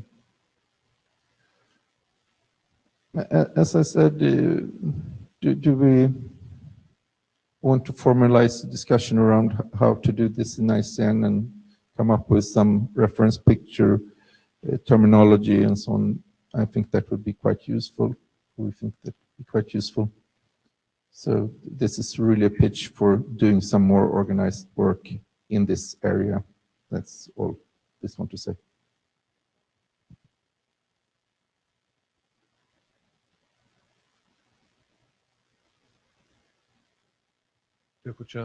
So reference, I don't know, but what would be, I think, interesting is to, you know, see more what people have been doing in their implementations. So, for example, I think the guys at Park earlier, you know, also thought about like different types of layered APIs, and to just a good, solid discussion about the different designs, the experiences. That would be really useful.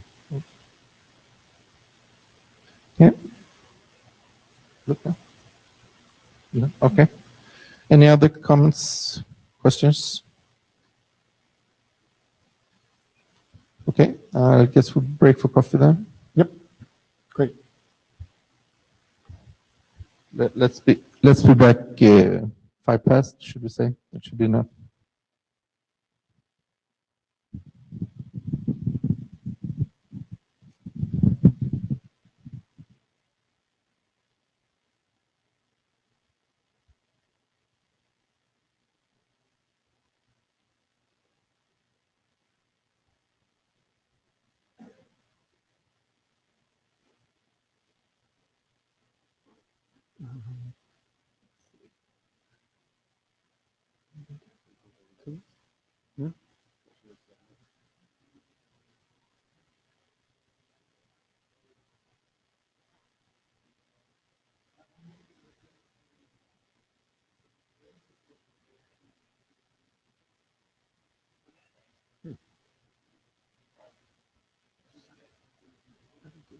Some stuff here.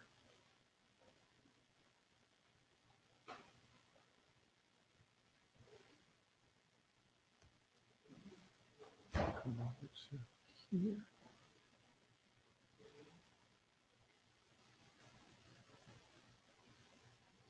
Oh, no. Here we go. And then I got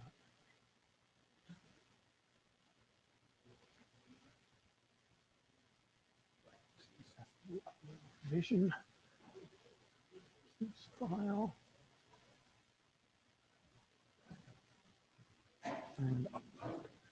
And I just noticed that the slides that Cisco guy had sent in had Cisco Confidential on them. Yeah. So he just gave me another set. I saw the.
No, okay.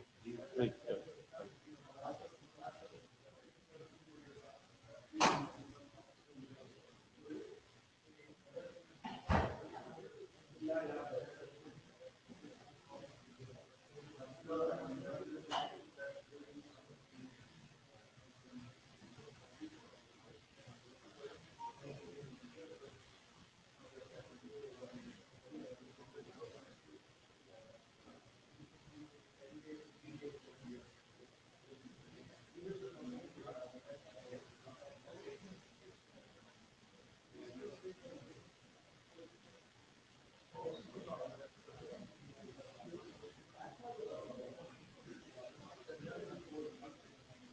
I wonder if we can salvage this NRS work. I don't know.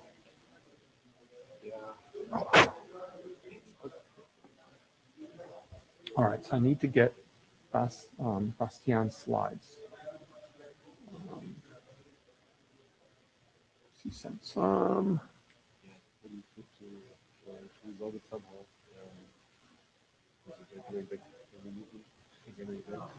Yeah.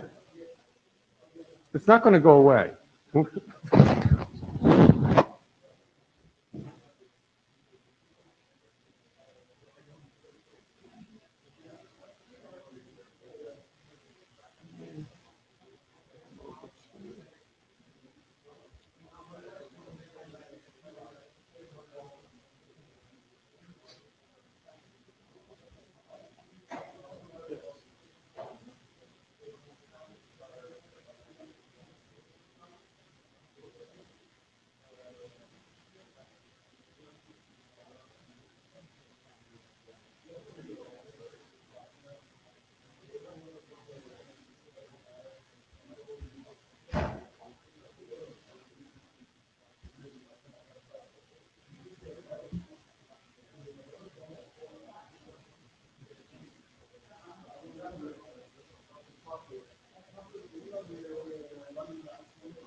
Well, we were going to have a discussion on the email list. I mean, we don't talk about things privately, about what, you know, how we might be able to progress this work productively.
I think also it would be good to get away from the requirements for it if we could do with something like guidelines or something like that, that probably causes fewer allergic reactions. Yeah.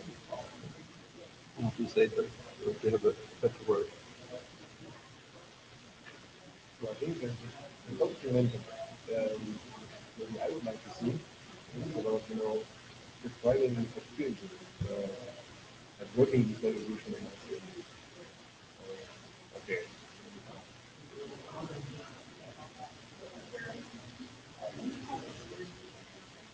Yeah. So documents and elements would be very fine to describe these different applications.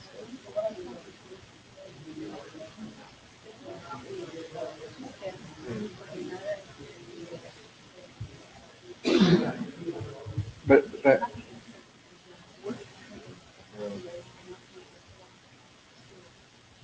I think also just collecting a lot of experience without drawing any conclusions, I don't think is that meaningful to do. So I think it's done.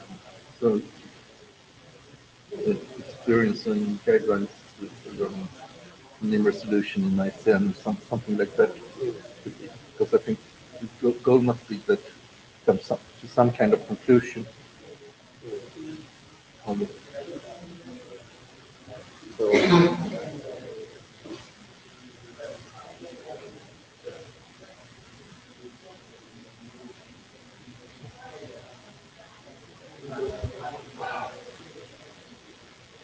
Well, let's see how it turns out in the notes, and I may put something in there. See how we might make some proposals about what we might do. I'll have to look at the draft again.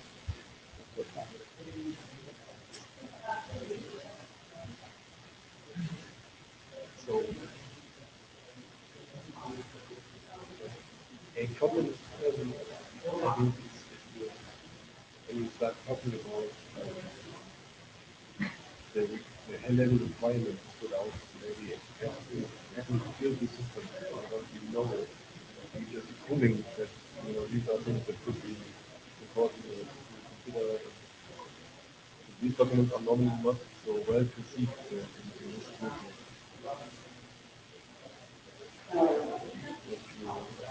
If you look in the way, like, so we studied different applications for ICN, for analysis and ICN, and this is what we found. That could be.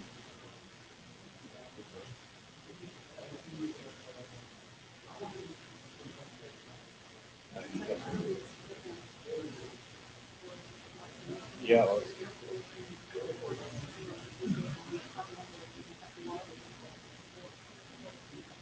Yeah, this is what we came to know by doing experiments or the analytical thinking or simulation. So one thing you got me thinking about, I know Yes. particularly when I got up there, but thank you for recasting some of what I was thinking. Nicht good at that? Yes, you're good at that. But here's the higher order bit. So it's if you're gonna use something with the issue, it's a simple component. If there's output in the report that says, you tell me when you're gonna use this thing. I can tell you what it does. And the context you can change. But how do I decide which place work?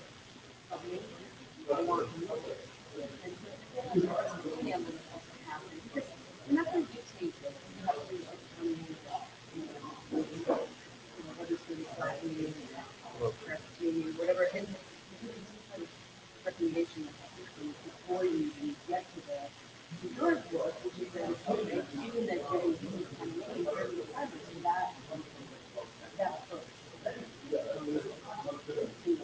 Yeah, good point. Oh, yeah. Sure.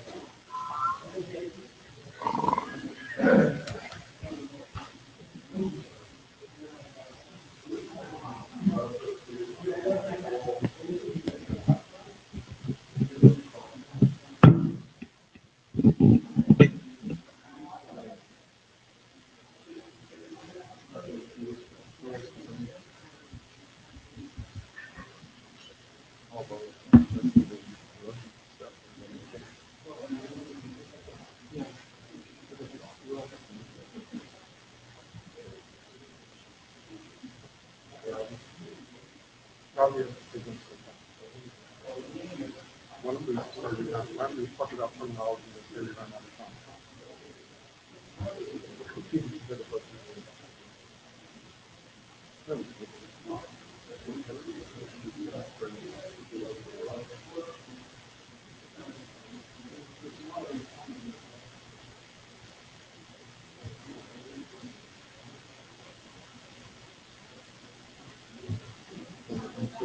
Really simple. A power cell is something. It's that stuff in. So it'll answer pins, but I can't even necessarily. So, and it's got 9 terabytes on it, so I'm using a lot.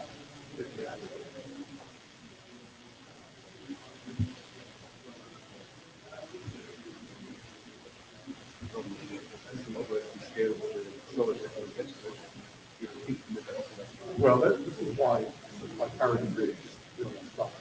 Once things get big. It takes you longer to recover than the lifetime of this, so. Check out the virus scan. I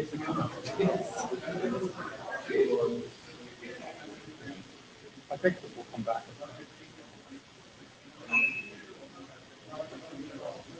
This is pretty simple. Back to the house.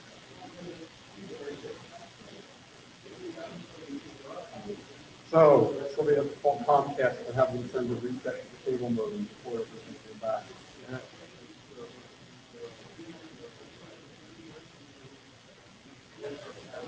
The interesting thing is I have my son power cycle, and that didn't do it, which is really weird.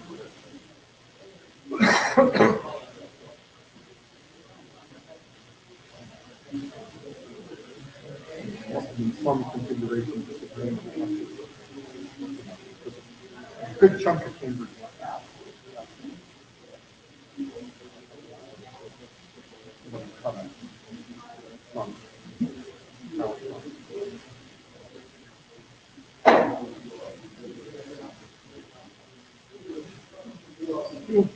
Uploaded the new slide.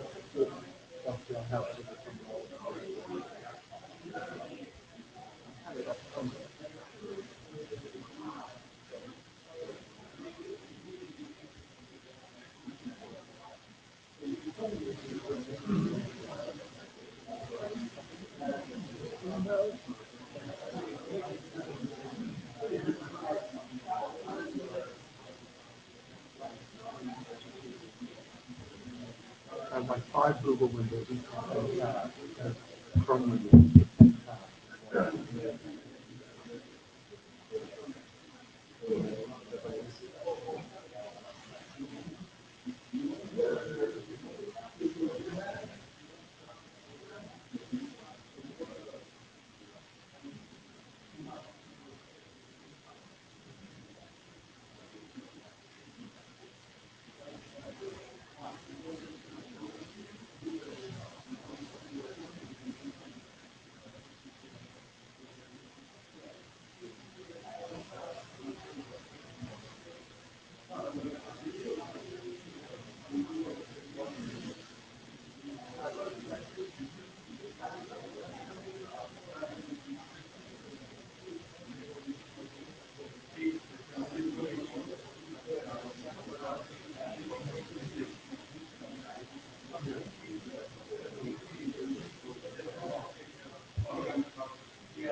This is what?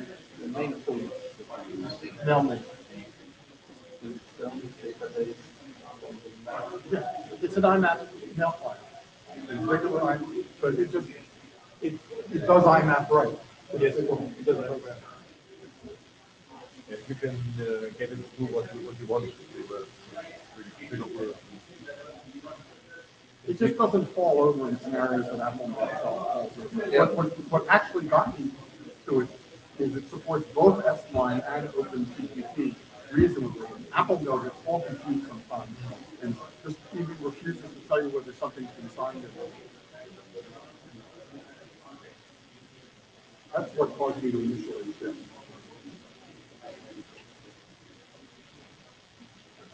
And the search is reasonably fast, and does threading well.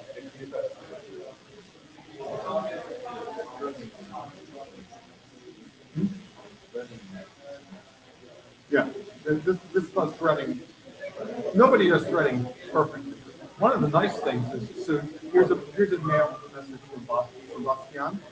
You can click on correspondence, and it does a search of everything related to that. Not the only message in that category, by the way. Better one would be.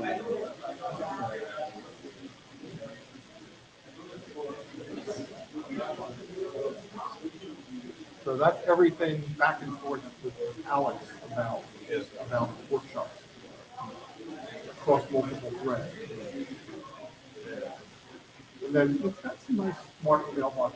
So here's a smart mailbox. Every message that has a PDF attached. It's really good at creating virtual mailboxes. And then it does tags reasonably well. I'm not tags.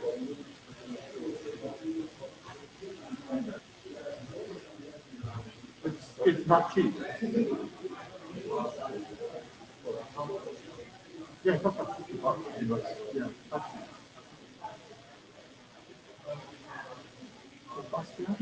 Yes. Oh, there you go.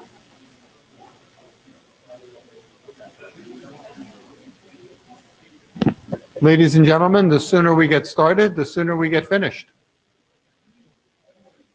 No.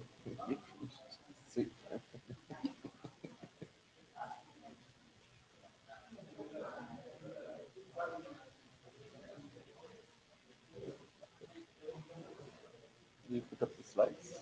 Oh, yeah. Slides. There aren't many of them, but. That's a bad argument. I'm not putting them up. Where's that? Here it is. Link in the window. Oh, that's not. Huh. It didn't do what I wanted. Oh, that was because it opened the draft. Open link in the window. Blow it up. Plug it in. And off we go. Yes. You should announce our meetings in the morning so that other people who want to come Yeah, the want to come. Yeah. Goodbye. Love to the family. Stay well. Take care. Goodbye. I will see you. Say hello. Prague, if not before. Okay. Okay.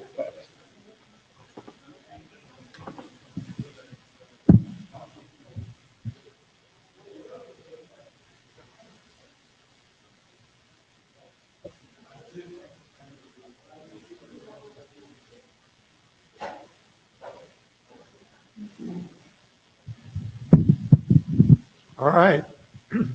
Take it away. It's down. Yes, so for people that don't know me, my name is Bastian, and I'll just present a brief overview of the new version of the terminology draft. So next slide, please. A recap on the initial version. This version was submitted before the Berlin meeting, and we basically started out by just extracting ICN-related terms from the current working items at the time. Then during the Seoul meeting, we had several face-to-face meetings where we decided that the initial goal of this draft would be to facilitate the harmonization activity, because at that time, well, the document was a bit all over the place. So we decided to have that as main initial goal of the document. Next slide, please. So changes since that initial version, based on the discussion and conclusions we had back there, rearranged the overall structure to start out with a more generic section to explain the ICN concept in general, followed by sections on the CCN and NDN related terms and definitions, and leave it open for further and other architectures later on. So the generic section currently describes the ICN concept at a higher level, and it touches upon the request protocol, packet and content names, data authenticity and encryption, segmentation, versioning, and more, and all on a higher level. The third section we expanded now with some additional categories, and this section basically describes the CCN and NDN related terms for name types, name usage, data-centric security related things, ICN nodes, and the stateful forwarding plane. And we added the fourth section on the semantics and usages, and that basically describes the common purpose or common use cases and interpretations of the terms described in section 3. So for next steps, within the current version of the draft, there are still some terms that have like no description, like open definitions. Those still need to be addressed. And we also have a couple of unaddressed comments on version 0.0. So for this week, we have several face-to-face meetings planned during breakfast tomorrow and Tuesday. So if people want to join, we want to discuss some of these definitions and unaddressed comments, and also decide on the next steps for the document. And yeah, basically that's it. I had just a backup slide for, yeah. So I just, throughout the document, there are some open definitions, and I just put some of them here. Maybe we can discuss them now or later on. That's, but this is just to give an indication of what kind of things are still open and still under discussion. So questions or remarks?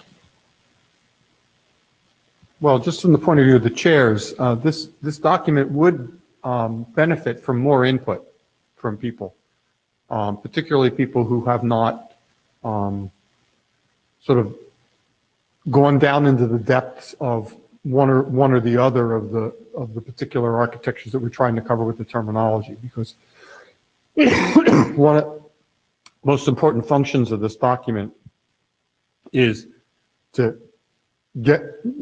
understand the things that are agreed and the things that aren't agreed, and be able to describe that crisply, and maybe not actually resolve all those things, but at least, you know, if people can agree crisply on what's different and why, it may be reason to leave them different, and it may be the best step for resolving things. So I think the team that's been working on this has worked very, very hard to try and get the right level of clarity here, and they've done a good job, but there's a lot more work to do.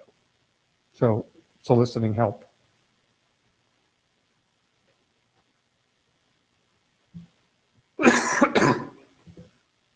Okay. Yeah, one comment was basically related to what Chandra had mentioned on the NRS, and what Dave was mentioning as saying that, okay, this could be one of the components that could be added. The NRS could be one of the components that could be added to an ICN network for efficiency purposes. So in that context, I mean, because we had that draft for basically defining what a network identifier is and stuff like that, or locator. Are those being covered in this terminology now, or Not yet. okay. We welcome contributions. So I mean, when are you meeting tomorrow? I'd definitely like to join. You said there's going to be a meeting on this. Yeah, tomorrow morning. I have to check. I think we're just meeting down here and then find a place for breakfast probably. Okay. So would you kind of give that information on the mailing list? Yeah, I'll forward it to the mailing list. Okay, thanks.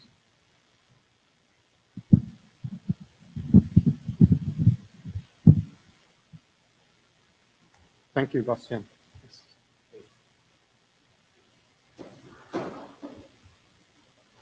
Somebody want to do wrap up?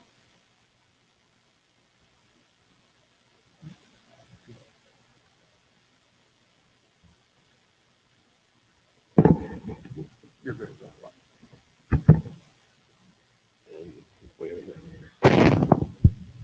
What about any IT stuff in design?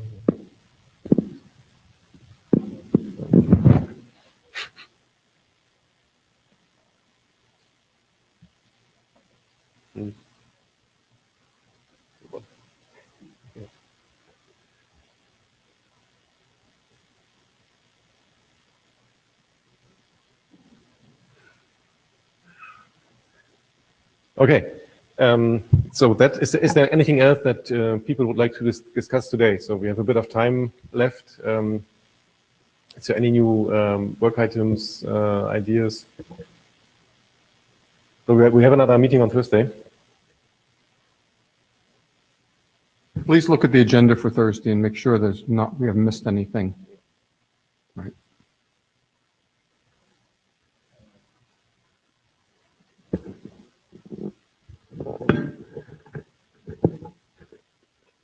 Okay. We talked about this having breakout groups. That always seems like a good idea in the morning when you're fresh, and but I haven't heard anybody proposing any concrete thing here, and nobody was active when Bastian put up some potential terminology discussions. But, one thing we could see if somebody has something to say about this ICN and things to things. At least I think we have the chairs here. You're having some session tomorrow where for some new things. Maybe you want to say a few words about that to announce, because it might be of interest for people in this group. Yes, so No? So we will have another of these summary meetings tomorrow where we will describe what we have done in the meantime. But that's not really the main objective. The main objective is to make breakouts, which we're apparently not doing here, and discuss subjects that might need work from the research group. So maybe one of the breakouts actually should go in the direction of ICN, I don't know. But the idea is to really collect information and get people together that don't normally go to the research group and contribute their views on what needs to be done to make the Internet of Things a reality. So please please choose a breakout that you're interested in, and make sure that your points of view are recorded. That's all I need to say. Thank you. Yes, 1300, I think.